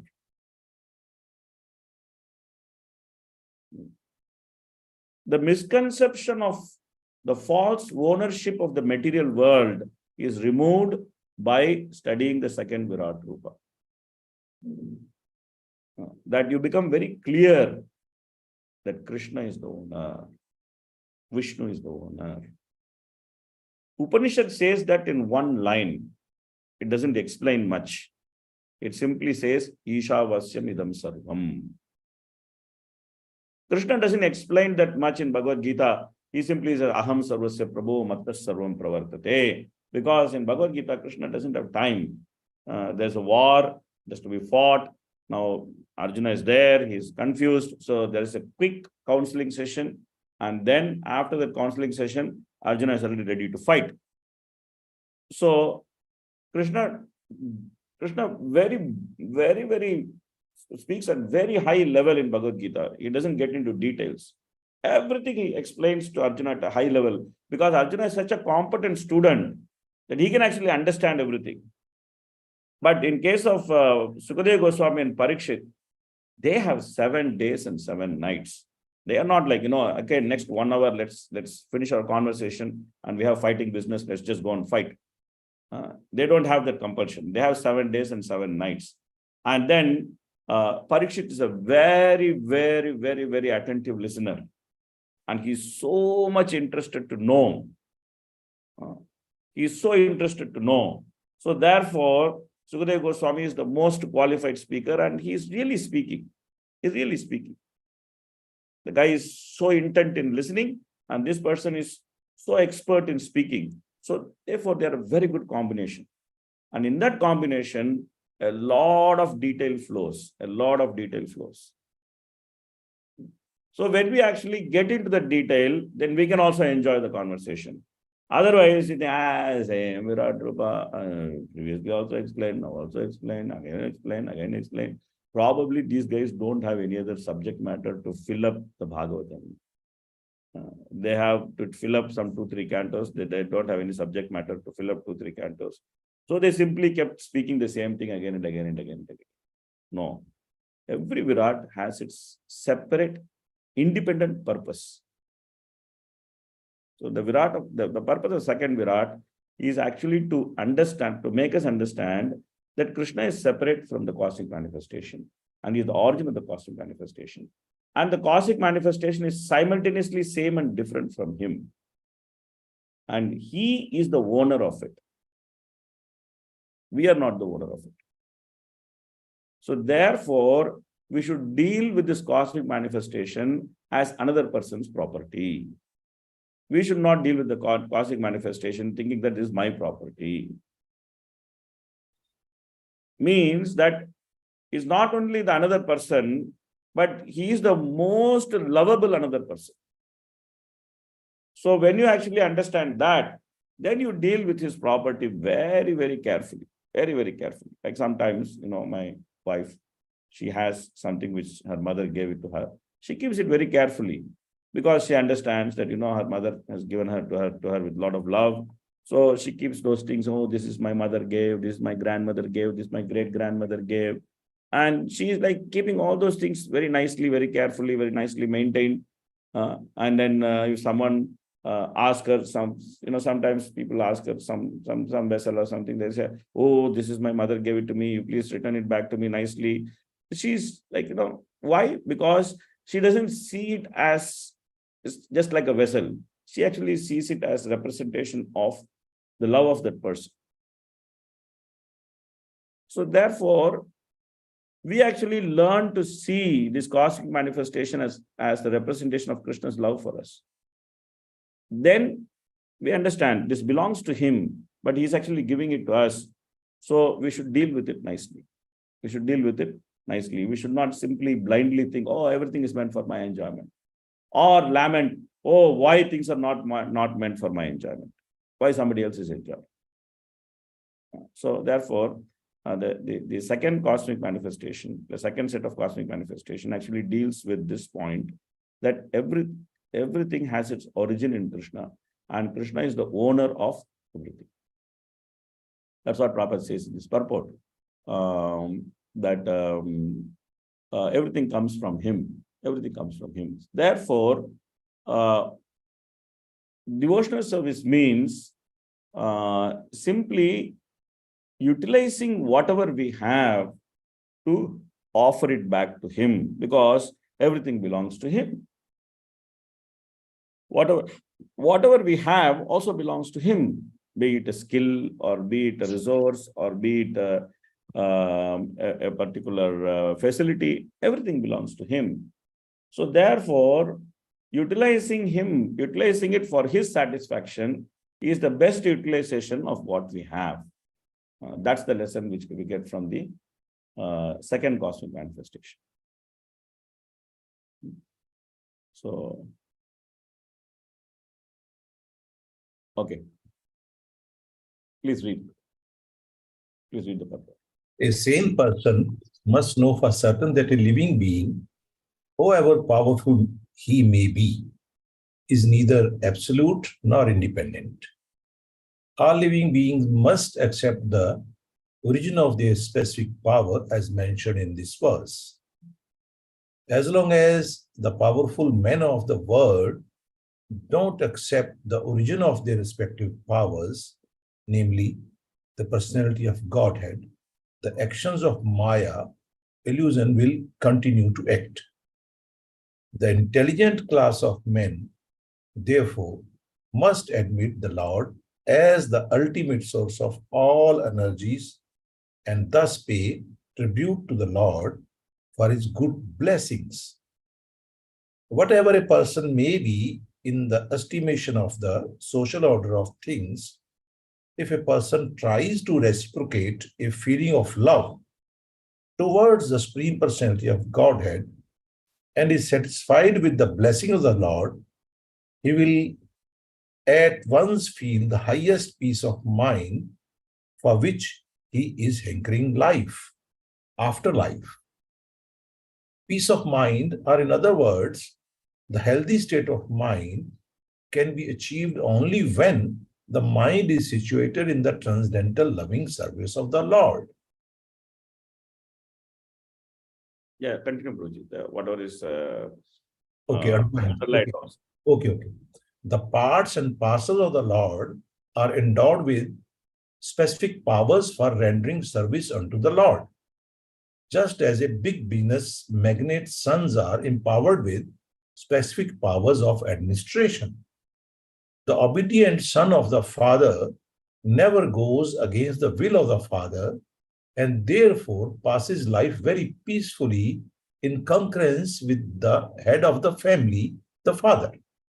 Similarly, the Lord being the Father, all living beings should fully and satisfactorily discharge the duty and will of the Father as faithful sons. This very mentality will at once bring peace and prosperity to human society. Yeah, so Prabhupada very wonderfully explains the points which we were discussing previously, that how understanding Krishna as the origin of everything leads us to understand Krishna's love for us. Because Krishna has created such a nice world for us, with like we are in Mayapur, like you are in Delhi, it's such a nice places Krishna has created for us. Our livelihood Krishna has created for us. We are comfortably sitting in a home that's created by Krishna for us. Everything Krishna has given us. So we are actually able. This is studying Virat Rupa. Virat Rupa is not some theoretical dry study. Virat Rupa is actually studying your circumstance, because you are actually situated in the Virat Rupa. The house you are sitting is actually the manifestation of Virat Rupa. That's what you are studying, and you are trying to understand that this is actually Krishna's gift. That's what study of Virat Rupa is. It's not like some unconnected studies. I'm thinking, they are there. It's not like that. You are in the thick of the Virat Rupa. All of us are sitting on the Virat Rupa. We are in the thick of the Virat Rupa. We are actually dealing with the Virat Rupa day in and day out. So therefore, Prabhupada actually says that if a person tries to reciprocate a feeling of love towards the Supreme Personality of Godhead, that's what the study of Virat Rupa is meant to make us understand. Krishna is providing, Krishna is giving ability, Krishna is giving money, Krishna is giving so many different things. Who is the giver? The giver is the lover. Because when there is love, then you give. When there is no love, you don't give. It's as simple as that. When you don't love a person, you don't give anything to him. You say, why I should give anything to this person? I don't like him. Why should I give anything to this person? But Krishna is giving. He is giving so much. So many different things Krishna is giving. So much Krishna has given. Wherever you are sitting, whatever you are doing, if you just look around, whether it is simple or very opulent, is what Krishna has given. That's Virat Rupa. And then you're meant to recognize that. Yes, this is what Krishna is giving me. He loves me. So why don't I love him back? This is what study of Virat Rupa is meant to do for us. Study of Virat Rupa is actually meant to raise that loving feeling for Krishna in devotees. Different people study Virat Rupa for different purposes. Jnanis study Virat Rupa because they think that the Purusha is the Jiva himself. And they're so envious of Krishna. So they don't want to actually think that Krishna is the provider. They want to think that all that is provided is simply Maya. Is useless, is worthless. So their approach to Virat Rupa is very, very different from our approach to Virat Rupa. The Karmis also study Virat Rupa. They study Virat Rupa with enjoying mentality. Here are my resources, and how can I enjoy it with piety? This is how the Karmis are studying Virat Rupa. That they're thinking that, oh, this is here, this here, oh, this loka is here, that loka is there, this facility is here, that facility is there. In this lifetime, what punya karma I should do to go there and then get that from that facility and then enjoy. So they are simply looking at Virat Rupa as an opportunity to enjoy. But devotees, as devotees, we also study Virat Rupa. But we study Virat Rupa as Krishna's, as representation of Krishna's love. So when we study Virat Rupa, we start appreciating more and more that how Krishna is the provider, how Krishna is the maintainer, how Krishna is the protector, and how we can actually recognize that loving feeling from Krishna and try to reciprocate. That's why we study Virat Rupa. So different people study Virat Rupa for different purposes. Okay, it's 12:10. We'll have a 10 minutes Gayatri break, and then we'll come back at 12:20. Hare Krishna, Krishna Krishna, Hare Hare, Hare Ram, Ram Ram, Hare Hare.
Hare Krishna, Krishna Krishna, Hare Hare, Hare Ram, Ram Ram, Hare Hare.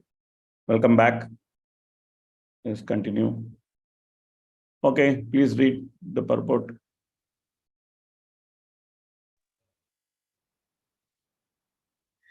This absolute dependence on the lotus feet of Lord is called pure devotional service, and it is directly hinted at within this passage. No one should have any kind of doubt in this matter, nor should one be inclined to seek the help of any other demigods, because all of them are dependent on him only. Sometimes within ISKCON also nowadays is become very much popular to depend so much on either astrology or Vastu or something like that. Okay, so one should be absolutely dependent on Krishna. Of course, I'm not saying that you should not see Vastu or something like that. Okay, if you're doing something, some new between that you want to see some Vastu, it's all fine. Or you want to see some astrology for the marriage purpose, you want to match astrology. Prabhupada says yes, marriage should be for marriage purpose. This astrology should be matched. Yes, it's fine, but not that a devotee gets trouble and then runs to the astrologer and tries to ask him, why are you in trouble? Okay, you're in trouble because Krishna has put you in trouble. As simple as that. Why did Krishna put us in trouble? Krishna is not thinking that, okay, now which devotee to put in trouble. This is not Krishna's job. Krishna's job is to dance with Radharani. So he is very busy with that. So then why does he put you into trouble? Because you want trouble, so he puts you into trouble. As simple as that. So then why do I want trouble? Because I have enjoying mentality, so I want trouble. So then if we get into trouble, we actually need to examine not our horoscope, but our surrender. This is what we meant to examine. That people try to examine their horoscope and they get into trouble. Oh, what is there in my horoscope? Why I got into trouble? What is my problem? Your problem is simply one thing, that we are not surrendering to Krishna. That's our problem. If we surrender to Krishna, all our problem will be solved. If we try to examine our horoscope, we are not going to get anything but horror, because it is a horoscope. In this material world, there's nothing new. What is there? You have to be born, you have to die, and in between you have to suffer. Very clearly Krishna says in Bhagavad Gita, Jatasya dhruva mrityur jaram janma mitasya cha tasmata priharte natvam sochimpanti. See, okay, in between suffering is coming, what to do? Simply tolerate. What else we can do? Matra spashastu kaunteya shitosna sukha dukkada agama payuna nitya stanti tikshasa parata. Of course, we should counteract a little bit, and if it is an abusive situation, we should not tolerate. I'm not telling that we should tolerate some child abuse or some power abuse or some sex abuse or something like that. Don't tell that, oh, this guy, he is sitting as a teacher and he is telling to tolerate abuse. No, I'm not telling all those things. I'm saying that if there is some action which needs to be taken, it needs to be taken. But at the same time, one should clearly understand that we need to strengthen our surrender. We need to strengthen our surrender. We need to work on our surrender. That is something one should clearly understand. That some counteraction has to be done. If you become sick, you should go to doctor. That's fine. You take some medicine and then you try to cure yourself. Not that you don't go to doctor and then say, I want to surrender. We should do what we have to do to maintain this body, because this body is the vehicle by which we do devotional service. Definitely we should do what we have to do to maintain this body, especially if you are initiated. Because when you get initiated, then your body belongs to your guru. It doesn't belong to you. So therefore, your body becomes another man's property. So then you have to be very careful with another man's property, because he can come and claim the property at any time. So therefore, we should put some effort to maintain this body nicely, so that it can be utilized for Guru's service, for Krishna's service. So some counteraction needs to be done, but one should not think that counteracting distress and then enjoying happiness is the be-all and end-all of life. Of course, devotees don't think like that. Definitely they don't think like that. But sometimes we may get overwhelmed with this this counteracting business. That we may try to counteract so many things, which is not needed to counteract so much. One should spend minimum effort in these things. Whatever is minimum required, that effort one should spend. One should not spend more than that minimum effort because time is precious. It has to be spent in Krishna consciousness. So therefore, instead of trying to find some remedy here, some remedy there, try to put the kitchen in the bathroom and bathroom in the kitchen, and then enter through the window because that's the best place for entry in the house as per Vastu. Instead of trying to do all these kind of things, one should simply try to see how to surrender to Krishna. One should try to see that how to make my surrender absolute. When we try to make our surrender absolute, then everything else will fall in place. Today we are attending the Yagya class in the morning, and our teacher Krishna Chaitanya, he was actually telling some nice story from Mahabharata, that how demigods cooperate with the devotee. So during the Rajasuya Yagya, Nakula, he went to conquer some direction, and there he went to fight with one king. And this king was very expert in doing Yagya, and he had very beautiful daughter. And Agni was attracted to the beauty of the daughter. And then Agni came to the king and then said, I want to marry your daughter. She's so beautiful. Now the king made some deal with Agni. Okay, I give you my daughter, but you give protection to the kingdom. Anybody comes to attack the kingdom, you're going to burn them to ashes. Then Agni said, okay, we make a deal. So then the deal was made. He got married to the king's daughter, and Agni became the protector of the kingdom. And Nakula goes to attack the kingdom. And what Agni does? Agni actually comes to burn down the whole army of Nakula, along with Nakula. Now Nakula tries to counteract Agni with different types of warfare techniques. Now it's not happening. Agni is coming closer and closer. So then Nakula then decides, okay, now I need not counteract, let me just depend on Krishna. So he simply, starts praying to Krishna, saying that Krishna, you want the Rajasuya to be done, and I have come for your purpose, and now Agni is disturbing me. Now you take care of Agni. Then Agni gets this realization, oh, this guy is Krishna's man. He is the man of my master. I should not disturb him. So he goes back to the king and he tells him, this is Krishna's devotee. You please surrender to him and finish this business. That's it.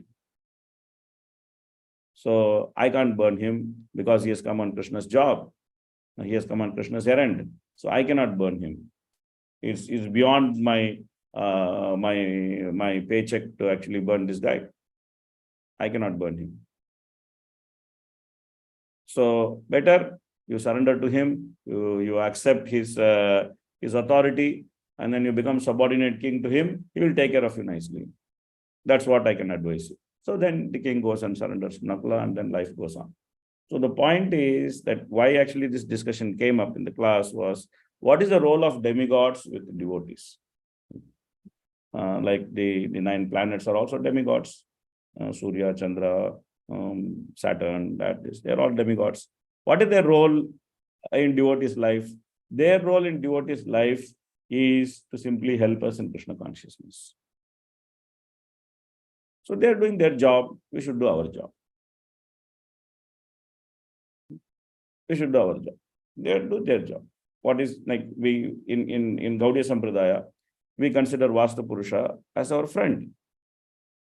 We don't consider Vastu Purusha as some demon or some Rakshasa. He is a Rakshasa, but we are friends with him.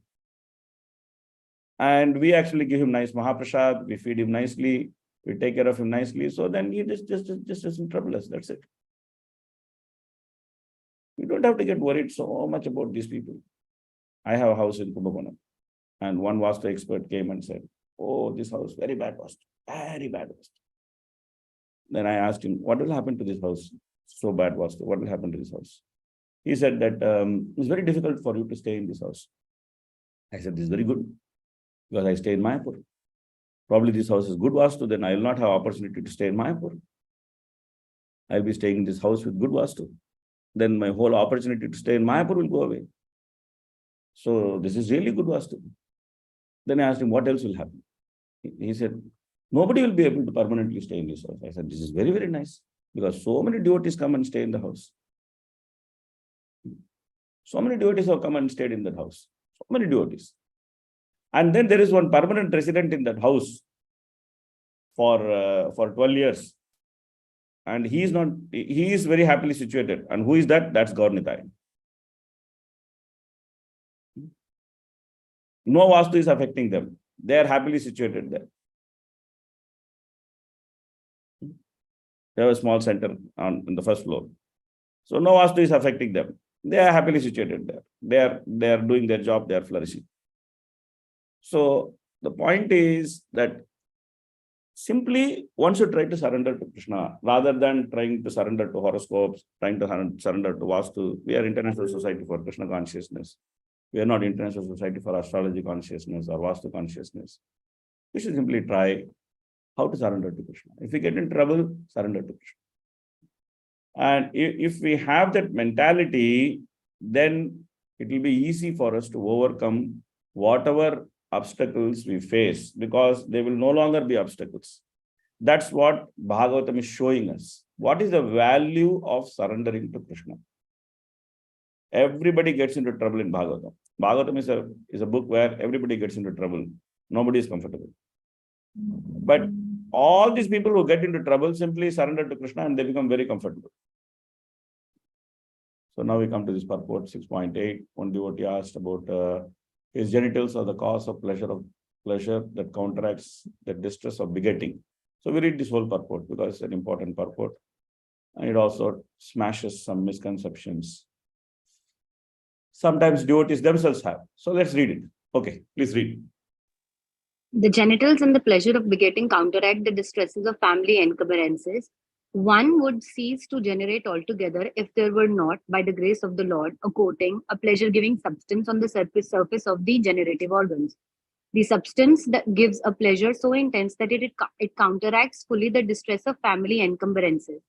A person is so captivated by this pleasure-giving substance that he is not satisfied by begetting a single child, but increases the number of children with great risk in regard to maintaining them, simply for this pleasure-giving substance. This pleasure-giving substance is not false, however, because it originates from the transcendental body of the Lord. In other words, the pleasure-giving substance is a reality, but it has taken on an aspect of pervertedness on account of material contamination.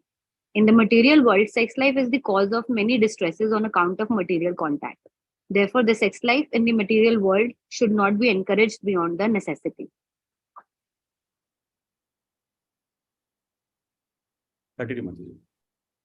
Yes, Prabhuji. There is necessity for generating progeny even in the material world, but such generation of children must be carried out with full responsibility for spiritual values. The spiritual values of life can be realized in the human form of material existence, and the human being must adopt family planning with reference to the context of spiritual values and not otherwise. The degraded form of family restriction by use of contraceptives, etc., is grossest type of material contamination. Materialists who use these devices want to fully utilize the pleasure potency of the coating on the genitals by artificial means without knowing the spiritual importance. And without knowledge of spiritual values, the less intelligent man tries to utilize only material sense pleasure of the genitals. Yeah, so Krishna explains Dharma Viruddho Bhuteshu Kamosmi Bharatashabha. In Bhagavad Gita, he explains it. And Prabhupada gives a more elaborate explanation of that particular statement of Krishna. So there is definitely sex pleasure in family life, but that sex pleasure is simply meant for one purpose. What is the purpose of that sex pleasure? To have children. So sometimes, even devotees think that we can get married, but we did not have children. So if Krishna doesn't give us children, that's okay. That we don't have to artificially try to have children. That's not required and that's not recommended also. Naturally, if there is some reason why a devotee couple cannot have child, that's fine. That's what Krishna wants from them. So they should simply dedicate themselves to Krishna consciousness. That's it. But when there is capacity to produce children, to say that we will not have children, that's not correct, because the very purpose of family life is to actually have children. There is no other purpose for family life. Family life is meant to have children. A man can say that I don't want to have children. That's okay. He is perfectly right in saying that. He can say that. That's his right. He can say, I don't want to have children. Then you should be a brahmachari. Because brahmacharya ashram is meant not to have progeny. For a man, that ashram is available. And that ashram is a legitimate ashram for a man. He can be a Naishtika brahmachari and he did not have association with women and he need not produce any progeny. He did not discharge semen at all. He can try to raise the semen to his brain. Prabhupada says that there are urdhvaretasa. Urdhvaretasa means those brahmacharis who are actually very expert in raising the semen to the brain. So when the semen moves upwards, then that becomes the source of spiritual power. When the semen is discharged downwards, that becomes the source of quick death. So a man can actually has the opportunity. He has the permission from the Shastra that he can actually try to move his semen upwards instead of discharging it downwards. And that can be done in brahmachari life. So there is a legitimate option for a man who does not want to have children. That's brahmacharya ashram. But if a man wants to get married and associate with a woman, then the very purpose of marriage is to have children. That's what Prabhupada explains here. So when we think that the sex life is separated from having children, then the immediate consequence of that is now seen in Kali Yuga. What is the immediate consequence of that? The immediate consequence of that is demoniac sexual relationships. Man wants to have sex with man, woman wants to have sex with woman. Why they want to have it? Because they have already separated sex pleasure from progeny. In Shastra, it very clearly stated, which Prabhupada explains here also, that the sex pleasure exists only because that sex pleasure is meant to result in progeny. The moment we start thinking that there is no connection between sex pleasure and progeny, there is no connection between marriage and having children, then that becomes the reason for demoniac population. That becomes the direct reason for demoniac population. And that's what is happening in Kali Yuga. Now, man is thinking, the young men, they are confused whether they are man or woman. Young women, they are confused whether they are woman or men. And a woman who is like a man gets attracted to a woman who is like a woman. A man who is like a woman gets attracted to a man who is like a man. And then the whole society has become a mess. And what is the reason for that mess? The reason for that mess is very simple. Separation of sex life from progeny. This is the reason for that mess. So therefore, dharma should be understood properly. If we don't understand dharma properly, and if we try to whimsically apply dharma, then we will become cause of adharma.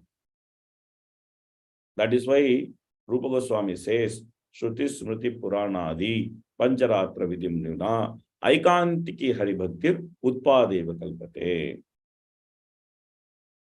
So when a person tries to practice Haribhakti without understanding of basic dharma and how that dharma should be followed, then that person, instead of becoming the cause of auspiciousness to the society, that person becomes the cause of inauspiciousness to the society. Utpadeva kalpate.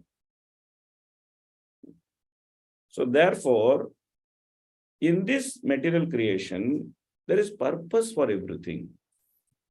This material creation is not without purpose. It is with purpose. There is purpose for everything. Material creation, there is purpose for man's body. There is purpose for woman's body.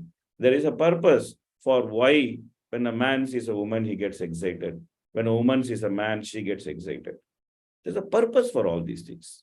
It's not just without purpose. And that purpose is not just gross sense gratification. And that purpose is beyond gross sense gratification. In Upadeshamrita, Prabhupada is translating Anuvritti commentary of Bhaktisiddhanta Saraswati Thakur. And in that Anuvritti commentary, Bhaktisiddhanta Saraswati Thakur is saying that we need hundreds of children who are devotees, who are Krishna conscious. So sex life in Krishna consciousness has its place and purpose. And it can be utilized for liberation. In third canto, you are going to see this. We are going to see two couples in third canto, two husband and wife. One husband and wife is Kashyapa and Diti. Then the other husband and wife is Kardama and Devahuti. Both the women want sex pleasure. Diti wants sex pleasure, Devahuti wants sex pleasure. Both of them want sex pleasure. Why both of them want sex pleasure? Because both of them want children. Diti also wants children, Devahuti also wants children.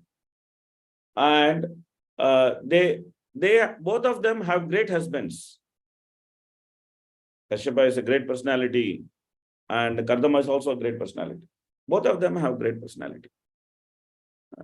Both of them have husbands who are great personalities. And both of them have desire for children. Both of them want children. And in order to have children, both of them are attracted to sex pleasure. And both their story is there in third canto. You will see the story in third canto as you study. But one sex life, with the sex life of Kashyapa and Diti, produces the greatest demons in the history, which is Hiranyaksha and Hiranyakashipu. And the other sex life produces the Supreme Personality of Godhead, who is Kapilabhir.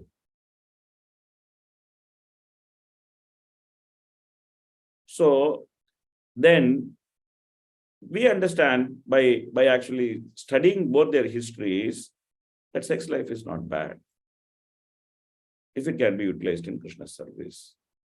It is meant to be utilized in Krishna's service. And when it is utilized in Krishna's service, then it can actually deliver us. It will not degrade us. It will actually deliver us. So therefore, the greatest shackle in this material world, which is the sex life, can become the tool of deliverance from this material world. Because bhakti is so powerful. Bhakti is so powerful that if we can actually utilize it in bhakti, then it can become the cause of deliverance from this material world. It can actually make the Supreme Personality of Godhead to appear. So, if we don't utilize it properly, and if we whimsically utilize sex life, then that becomes a cause of disturbance in the society. And that disturbance is already happening. We can see in the society there is so much disturbance. Now, the court case is happening in Supreme Court that the same-sex advocates, means those who want to have the same-sex relationship, they are not happy with the fact that same-sex relationship has been legalized. In India, it is legalized. It was legalized long time back. I think 4 or 5 years back, it was legalized in India. Same-sex relationship was legalized in India. Now they want to have same-sex marriage. That's why they've gone to Supreme Court. They are saying we want to get married. It's very funny. Maybe Supreme Court will agree, because ultimately everything goes by votes. Who will give vote, who will not give vote is all political business. So at some point, if not today, maybe at some point, Supreme Court or some court of law or the lawmakers of the country, they may agree that a man can marry a man, a woman can marry a woman. But then that defeats the very purpose of marriage. That defeats the very purpose of marriage. Marriage is an yajna. And in that yajna, a man and woman are brought together. Why they are brought together? Because the man's semen is the offering and the woman's body is the altar. And the union of the man and woman is an act of sacrifice. Prabhupada actually explains this, quoting the Chandogya Upanishad in the Bhagavad Gita 8th chapter. In the purport, Prabhupada actually explains the different type of sacrificial altars and the different type of sacrifices and the different type of offerings. So if you actually read Chandogya Upanishad, in Chandogya Upanishad, it's very clearly given the act of union between the man and woman is actually an act of sacrifice. It's an act of sacrifice. So the spoon of sacrifice from which the ghee is poured, in the Tamasic Puranas, it is actually given as the representation of the genitals.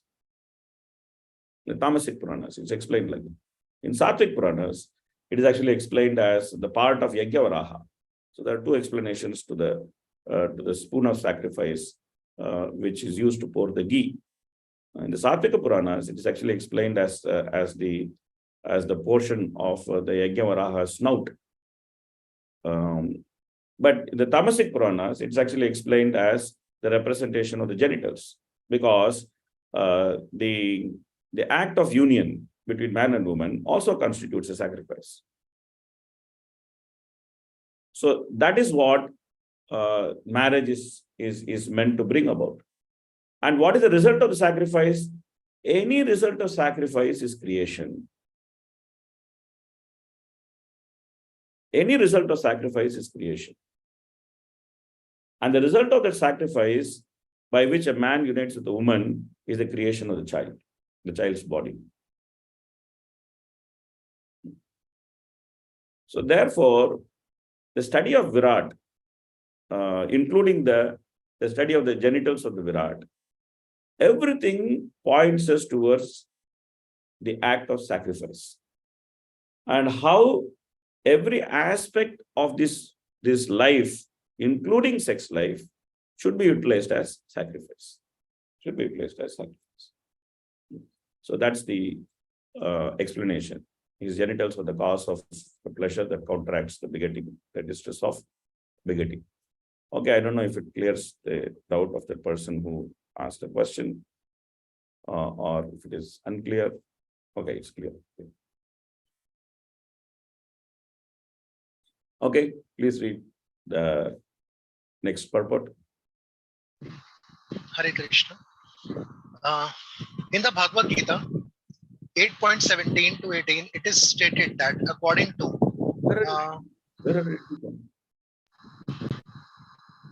on the underline, highlighted one. Highlighted one. Okay.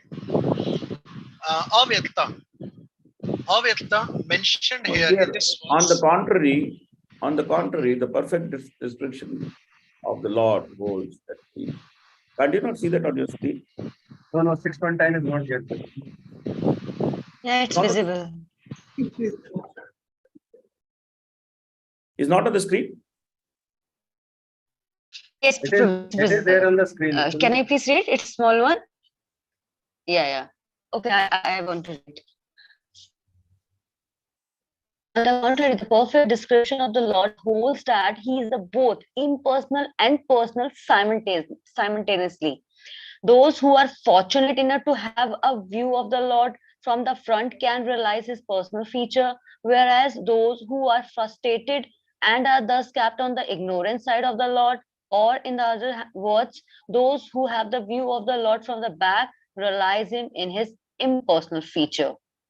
Yeah, because in the impersonal feature, there is this, from the back of the Lord, all the sinful enjoying mentality comes from the back of the Lord.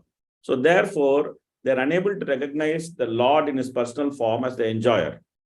But when you see the face of the Lord, then we actually see the beautiful Shyamasundara form, and we actually see the Lord as the enjoyer, and we accept the Lord as enjoyer.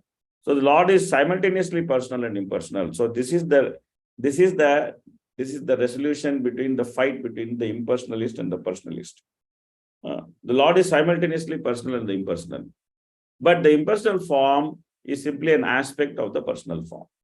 So that is the Achintya Bheda Bheda Tattva. And because there is always constantly fight between the impersonalist and the personalist.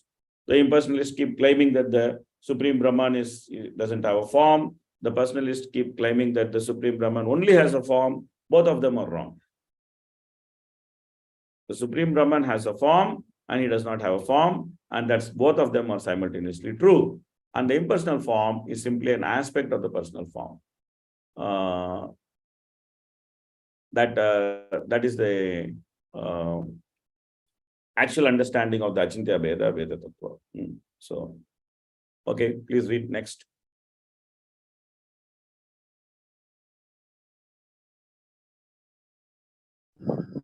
Avyakta, mentioned here in this verse, means the night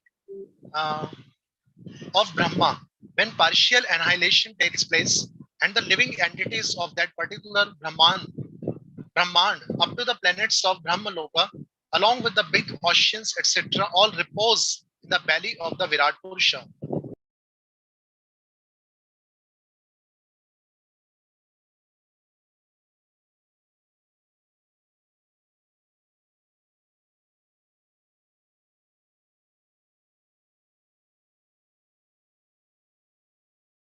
What happened? Why the reading stopped?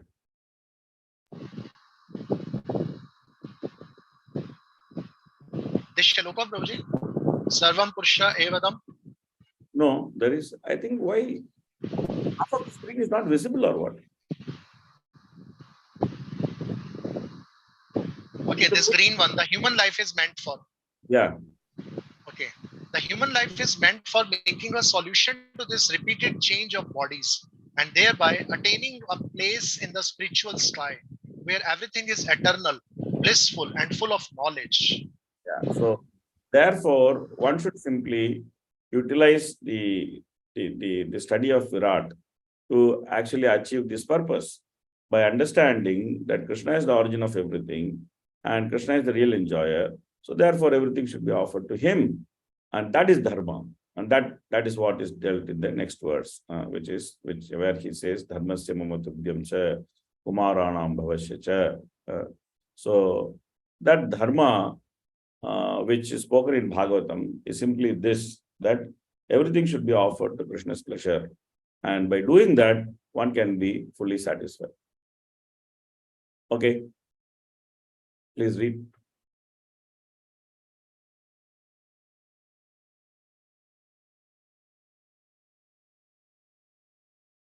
Manifested varieties of the universe are therefore not different from God, just as the golden ornaments of different shapes and forms are not different from the original stock of God.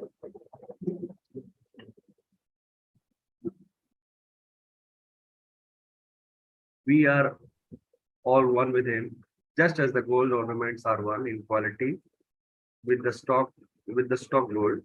But the individual gold ornament is never equal in quantity with the stock gold. The stock gold is never exhausted, even if there are innumerable ornaments emanating from the stock, because the stock is Purnam, complete. Even if Purnam is deducted from the Purnam, still the supreme Purnam remains the same Purnam. Yeah, so 1 plus 1 is 1, 1 minus 1 is 1. This is Krishna conscious mathematics. It always remains full. That the Supreme Lord always remains full. Okay, so please read next purport. So the universal form of the Lord is the secondary imagination of the impersonal form of the Lord. But the primary form of the Lord is Shyamasundar, with 2 hands playing on his eternal flute. 75% of the expansive radiation of the Lord is manifested in the spiritual sky, Tripad Vibhuti, and 25% of his personal radiation comprehends the entire expansion of the material universes. So this Virat Rupa is very interesting because the Virat Rupa is actually an imaginary form, and it is material form, it is spiritual form, it is temporary form, and it is also eternal form. It is everything in one. It's a very, very interesting form. It is imaginary because it exists in imagination only. But it is temporary because it was sometimes shown to Arjuna and others. So therefore it is temporary. It is material form because it is made of material. It is spiritual form because the Virat Rupa is Krishna himself. It is also permanent because it resides in the Vedic mantras permanently. So this way, the Virat Rupa is a very interesting form. And it has all these opposite qualities existing in them, and those opposite qualities are nicely reconciled. Okay, please read.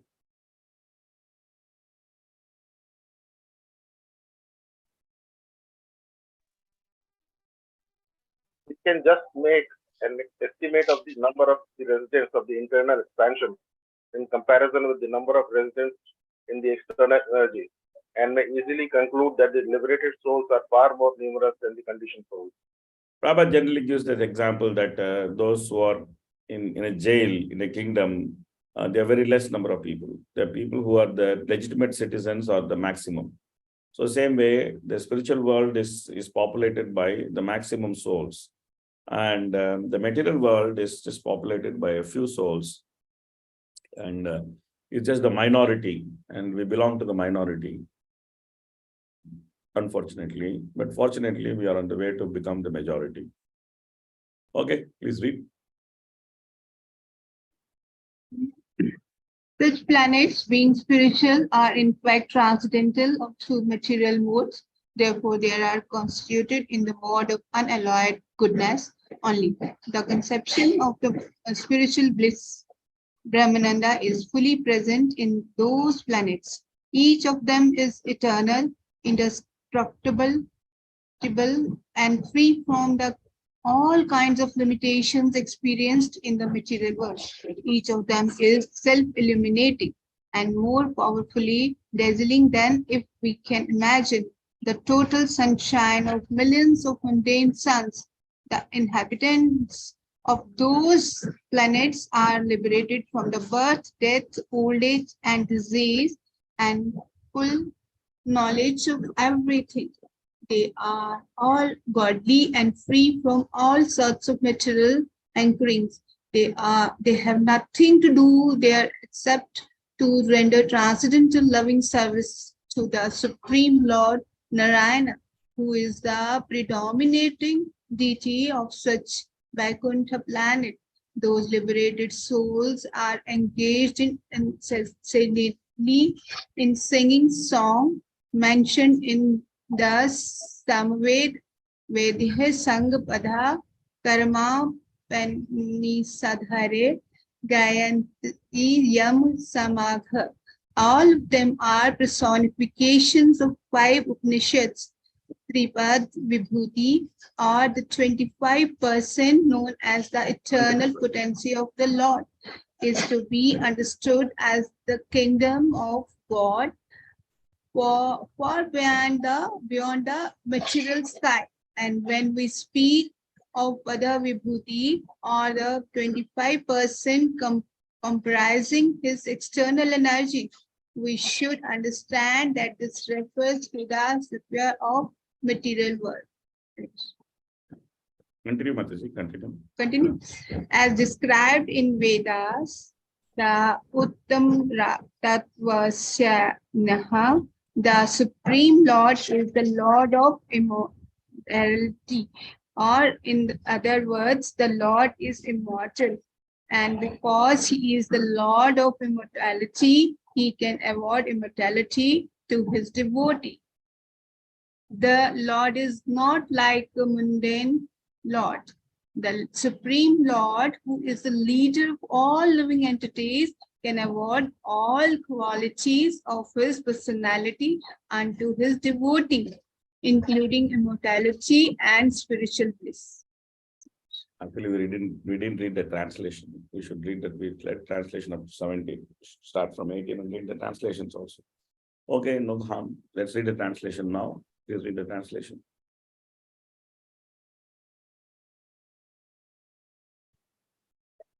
The next person. The Supreme Personality of Godhead is the controller of immortality and fearlessness, and he is transcendental to death and the fruitive actions of material world. O Narad, O Brahman, it is therefore difficult to measure the glories of the Supreme Person. Okay, let's read some translations continuously. Okay, next translation. The Supreme Personality of Godhead is to be known as Supreme Reservoir of Material Opulences by one by the 1/4 of his energy in which all the living entities exist.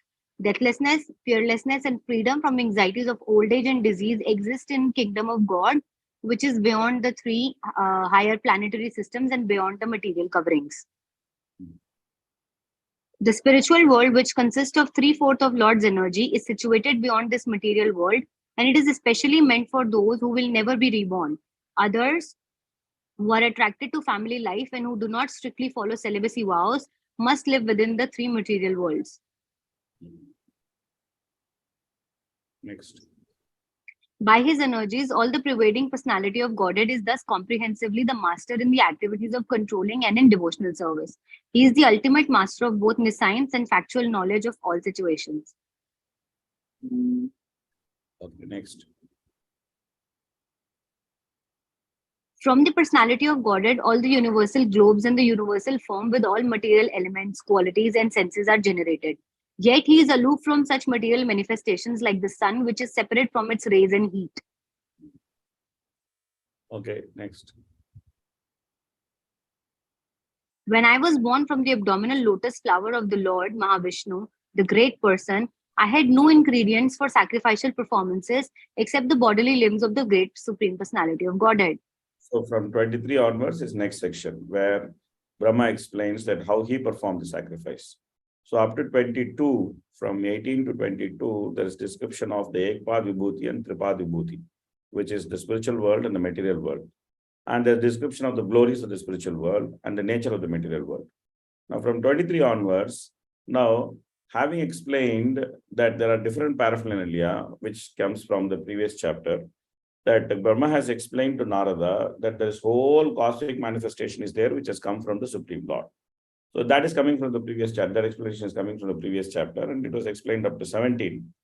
Now, after that, Brahma actually explains to Narada that this cosmic manifestation is not everything. This is not the be-all and end-all of creation. Actually, it is only a small portion of the creation. The majority portion of the creation is actually in the spiritual world. So having explained the Ekpad Vibhuti in detail with all its components, now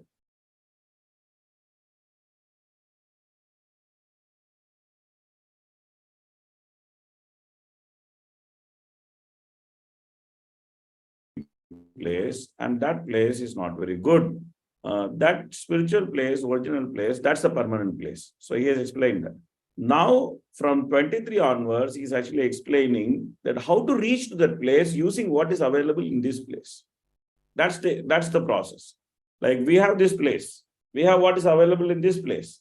Now someone is telling that, oh, that place is there and that place is a very nice place. Now how to reach there with what is available in this place? Because I am in this place and whatever is available in this place is what I have.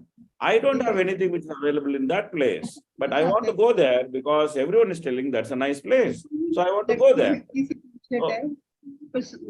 Office है वो proper T shirt दूसरी पहन लो T shirt दूसरी पहन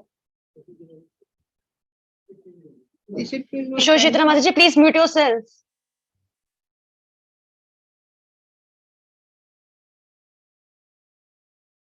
Better than muting ourselves, we can actually focus on the class.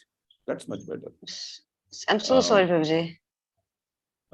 So we can let them do their business and then just come back to focus on the class. What is the use of muting? There's no use of muting. This Zoom is like such an useless thing. You do whatever you want, but just mute and then switch off the video. Then you are in your own world, and you also have the illusion of being in a Bhagavatam class. Anyway, what to do? We are victims of technology. There's nothing much we can do about it. Okay, so anyway, the point is that this is what we have. We are hearing about that world and we want to go there, but we need a means to go there. And how that means can be provided? That means can be provided by this world. And this is what we have. And we need to work out the means from this world to go to that world. And that means is yajna. That's the act of sacrifice. So Brahma himself does it when he starts the creation. And when he wants to start the creation, when we want to do sacrifice, now we have so many items to do sacrifice. We have the wood, we have the cow dung, we have the ghee, We have the camphor, we have so many nice items to put in the sacrifice. We have the fruits, we have the flowers, we have the garland, we have the chandan, we have the bell, we have the different spoons of sacrifice. So many different things we have for sacrifice. So Brahma is the beginning of creation, and none of it is available for him. But yet, without the act of sacrifice, nothing can be created. So now he is going to use what is available with him. That is the different parts of the Virat himself. That's what is available for him.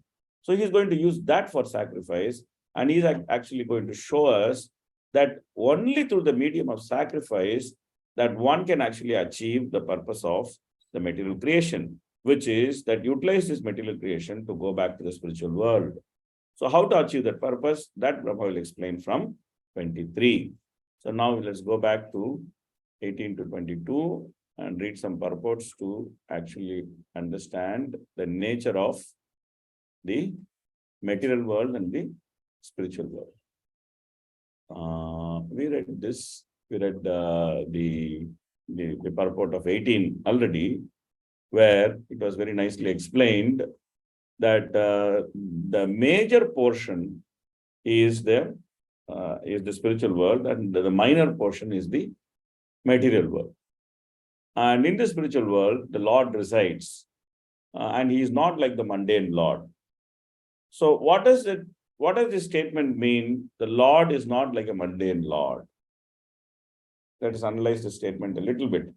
So what are the qualities of the mundane Lord, or what are the qualities of mundane master, and what are the qualities of Krishna in contrast with that mundane master? Can we try to list some qualities of a mundane master? What is the quality of a mundane master?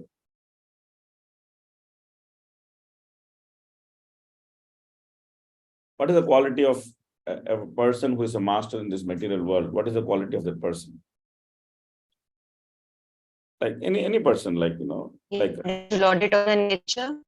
Okay, one is lording it over nature. Self-centered, Prabhuji. A self-centered. Okay. What about Krishna? Krishna is not self-centered. No.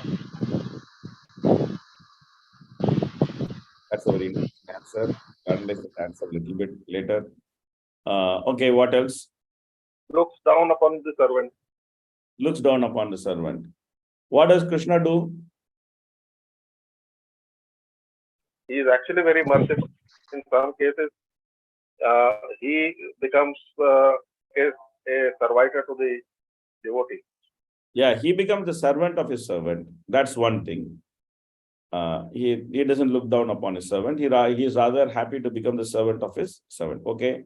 What else is the contrast between the mundane master and Krishna? What other qualities a mundane master has in Krishna? In contrast, what quality Krishna has? Krishna loves us, and others, material nature, just want to exploit us. So the mundane masters want to exploit us. What Krishna wants to do? Krishna unconditionally loves us. That's why he sends his descendants, Guru, everybody. Yes. Very nice point. The mundane master wants to exploit us, but Krishna wants to unconditionally love us. Okay, that's very good point. Okay, what else? What is the contrast between mundane master and Krishna? Mundane master is under the control of his senses, while Krishna is independent. So mundane master is always dependent on various things, but Krishna is independent. The mundane master may be a nice man. He may want to help us, but his situation may be such that he will not be able to help us. So therefore, this is actually a big topic in Ramayana, that why one should surrender to Lord Ram. Surrender is the essential topic of Ramayana. And in Ramayana, it is actually explained that one should only surrender to a competent person. The person should not only be good, but he should also be competent. Just being good is not good enough for surrendering. He is not only good, but he should also be competent. And what is that competency? If you surrender to him, then he should be able to completely satisfy anything and everything you want. That's the competence. one should surrender to such a person. And that person is Lord Ram. Ramayana identifies that person as Lord Ram. Of course, he is Vishnu, he is Krishna, Rama, Adimurti Shukala, Niyamena Tishtat. So one of the predominant themes of Ramayana is this. And Ramayana, again and again, it actually makes a comparison of those who surrender to Lord Ram or his internal potency Sita, and those who surrender to others. It keeps on making this comparison. And whenever it makes this comparison, it shows, see, this guy surrendered to somebody else, useless guy. He couldn't protect him. But Ram, he actually protects. Always Ramayana actually keeps making this comparison that a person may be good, but because he is not independent, he may not be able to actually help us. So therefore, Krishna being independent is a very, very important quality, which actually makes him a worthy master to surrender. Because Krishna is not dependent on anything to fulfill the needs of the surrendered soul. He is completely competent to fulfill the needs of the surrendered soul. That's a very good point. Very nice point. Okay. What else further? The comparison between mundane master and Krishna. The servant, of the mundane master would forcefully maybe work for the master. But the servant of the Lord would not work forcefully, would rather work lovingly for the Supreme Personality of God. That's about servant. We are talking about the master. It's a good point, but it is from the point of view of the servant. We are talking from the point of view of the master. So we can maybe look at it at, like this, that the master makes the servant work forcefully, even if the servant wants to work or not. But the Lord is kind enough to give that freedom. So we may rephrase it like this. A mundane master is merciless. Krishna is very merciful. We may actually rephrase it like this. Okay. Maybe. So a mundane master is merciless because he is so self-centered, or he is so selfish in nature. So he is merciless, but Krishna is very merciful. That's a good point. That's a very good point. Okay. So what else? What else? Mundane master has all four defects in perfect senses, getting illusion, have cheating propensity, then committing mistake. Yes, Krishna is free of four defects. A mundane master is a victim of the four defects. Very nice. Very good point. Okay, what else? What else? Two more points. The mundane master never gives choice to the servant, but Krishna always gives choice to the servants. This is very, very interesting point. Very interesting. Somebody said, mundane master is that Krishna is not. This point also needs some discussion. Okay.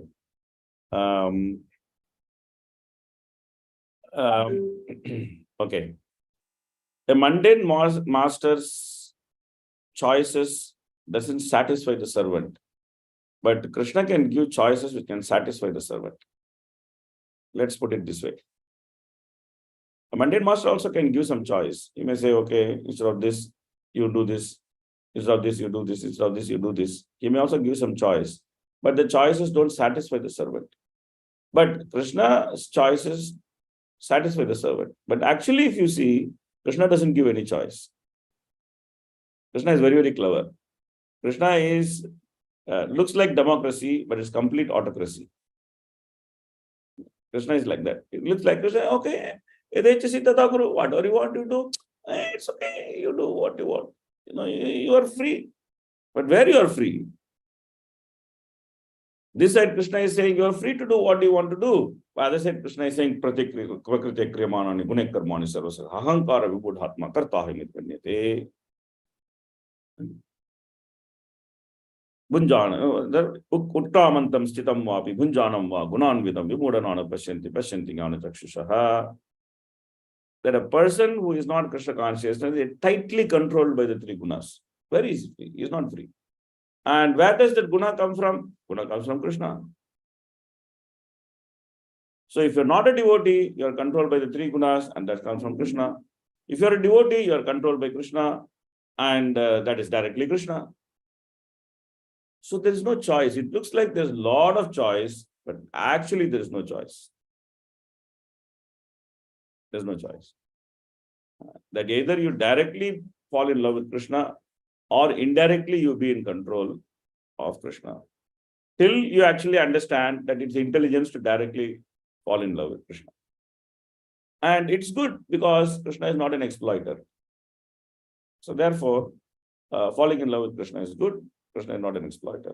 There are many other qualities. A mundane master is, he actually leaves the servant because time will separate the servant and the master. Even if they like each other, time factor will actually destroy that relationship. The mundane master will die or the servant will die. So the relationship between the mundane master and servant is temporary, but the relationship between Krishna and his servants are permanent. Neha vikramana sosti pratyavayona vidyate swalpamapyasya dharmasya trayate bhavato bhaya. A mundane master is never satisfied. Bifale sevinu kripana durajana chapala sukalaba lagire.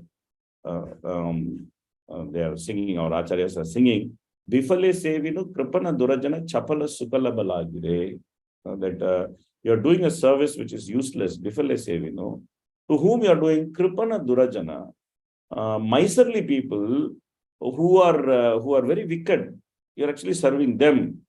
Why? Because they are so much interested in taking service from you, and even if you try to serve them, they are never satisfied.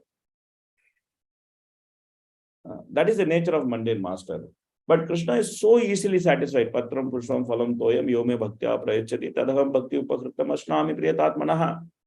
Krishna is so easily satisfied. A mundane master is very, very difficult to satisfy. Krishna is so easily satisfied. A mundane master is always ungrateful. Krishna is ever grateful. Krishna is ever grateful. Krishna doesn't forget.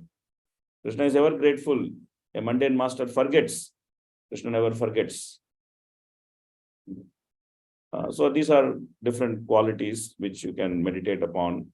A mundane master and Krishna. And there are more qualities, more discussion. We can discuss many things. But overall, it's some important points have been brought up in the discussion, which is good to meditate upon because we are always very keen to some way or other satisfy mundane masters.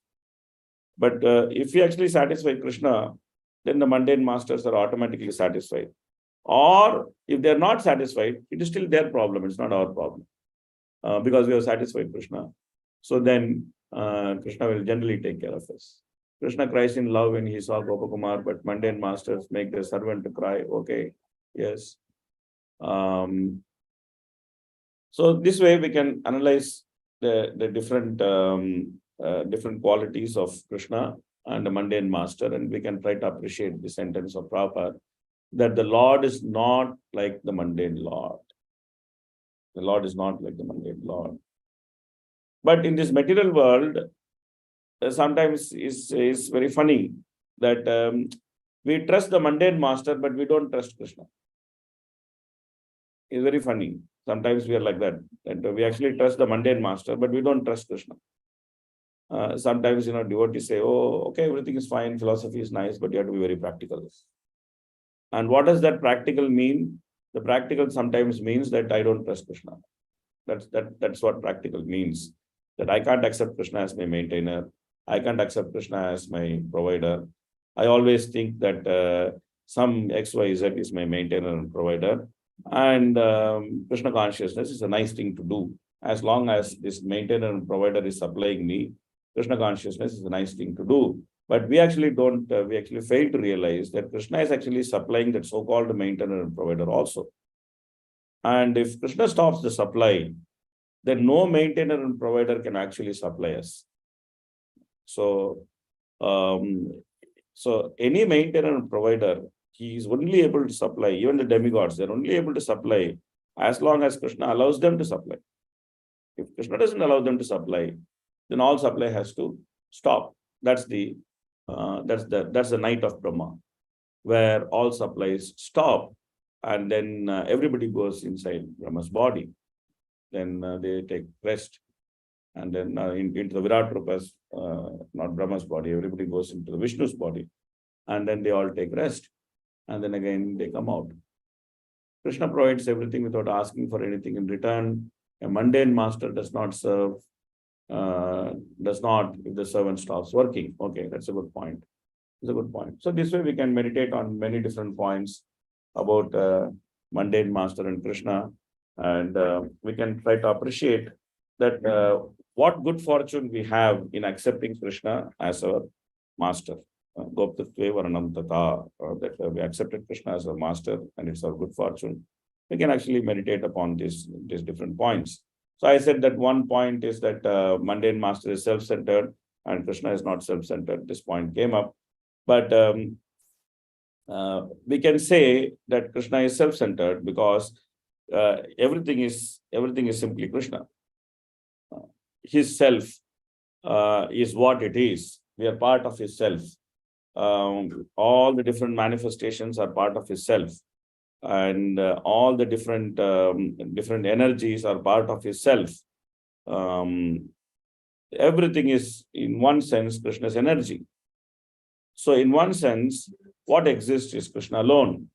In other sense, there's so much variety. There's so much variety because of the interactions between Krishna's energy, Krishna's various energies, and that's how Krishna plays. And Krishna actually takes pleasure. So therefore, Krishna is called as Atmaram. He is satisfied in himself, and he is also called as Aptakam, that he has the means to satisfy all his desires within himself. So from the spiritual perspective, we can say that Krishna's self is everything. I understand the point which the devotee was trying to make, but I thought it's just an interesting take on that. What is self, and how can we see Krishna's self-centeredness as all-pervading? I thought it's just an interesting point to discuss. Okay. Okay. Let's continue the next purport, please.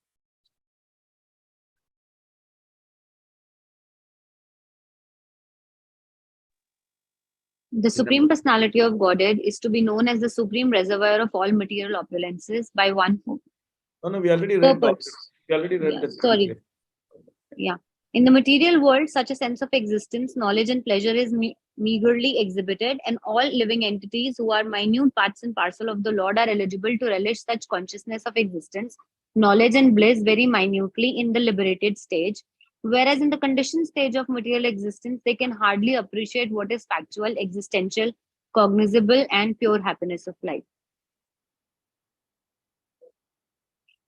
The climax of the system of Varnashram Dharma or Sanatan Dharma is clearly... No, sorry. In the material world, the planetary systems are arranged in 3 spheres called Triloka or Swarg, Martya, and Patal, and all of them constitute only 1/4 of the total Sandhini energy. The upper 3 planetary systems are called Satvika planets because they provide facilities for a long duration of life and relative freedom from disease and old age, as well as a sense of fearlessness. There may be a comparative extension of life, expansion of knowledge, and sense of full bliss, but factual deathlessness, fearlessness, and freedom from old age, disease, etc. are possible only beyond the material spheres of coverings of material sky. Such things are situated on the head. Adhyai Murdhasu. Yeah. So Prabhupada makes a comparison of the spiritual world and the material world, and the 3 potencies of Krishna, Sandhini, Samvit, and Haladini. So the Sandhini, Samvit, and Haladini, they are fully manifest in the spiritual world, and everybody is taking part in those potencies in different ways.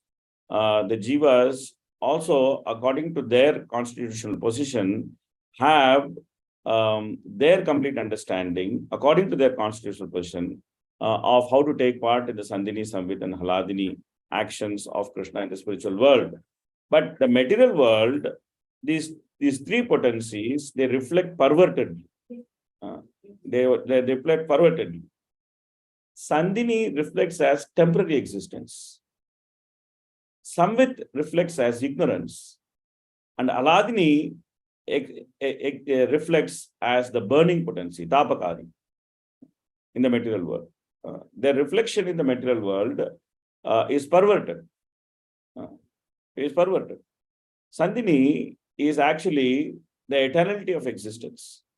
Samvit is the fullness of knowledge. and Aladini is pure bliss. But when they actually reflect in the material world, they actually reflect, Sandhini reflects as the temporary nature of the existence of the material world. Krishna explains in Bhagavad Gita, Bhuta Grama Sayevayam, Bhutva Bhutva Praliyate, Ratriyagame Avasapata, Prabhavanti Agaragame. So there is no eternality of existence perceived in this material world. The Atma is actually Satchit Ananda Vigraha. But the Atma has identified himself with the body, who is Asat, Achit, Nirananda, and Nirvigraha. The body is completely opposite to Atma. He is Asat because he cannot be permanent. He is Achit because the body is full of ignorance. The body is full of ignorance. We don't even know what is happening within our body. When something goes wrong within our body, we go to a doctor. And the doctor also doesn't know what is happening within our body. He will make some test and then he will arrive at some conclusion based on the test. And then he will make a speculation that because this test has come to this result, maybe this is what is wrong with your body. But is that accurate? May be accurate, may not be accurate. Even what is happening within our own body, we don't know. Few months back, I was reading a science article which says that the scientists have found one new gland within our body, which they didn't know that it existed.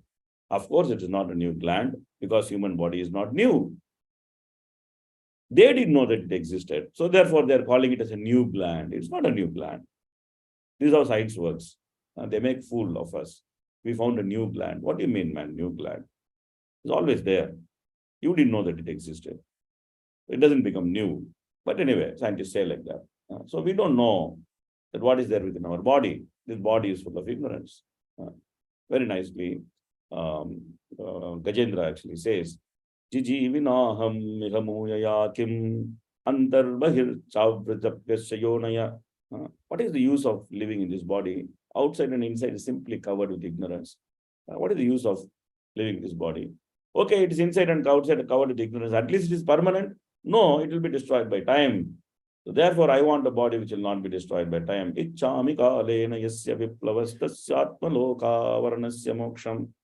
Very nicely, he is explaining to the Lord that don't just leave me in this elephant body after cutting the crocodile, but please take me back. Give me that form in the spiritual world which will not be destroyed by time.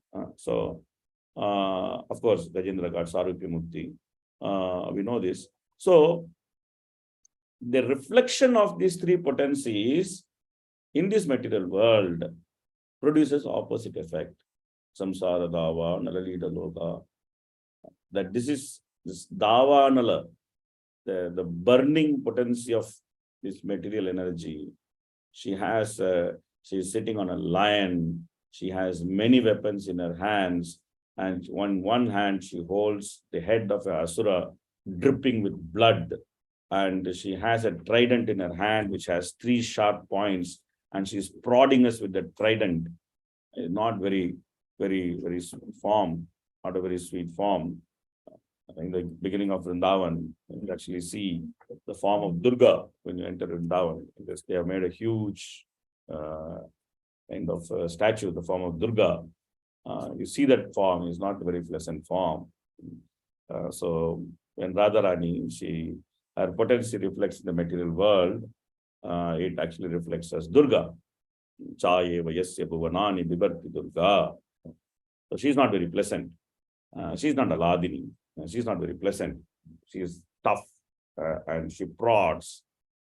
She cuts. In Jadabharata's pastime, if you actually see, when the dacoits try to kill Jadabharata, she actually comes and kills all of them and drinks their blood.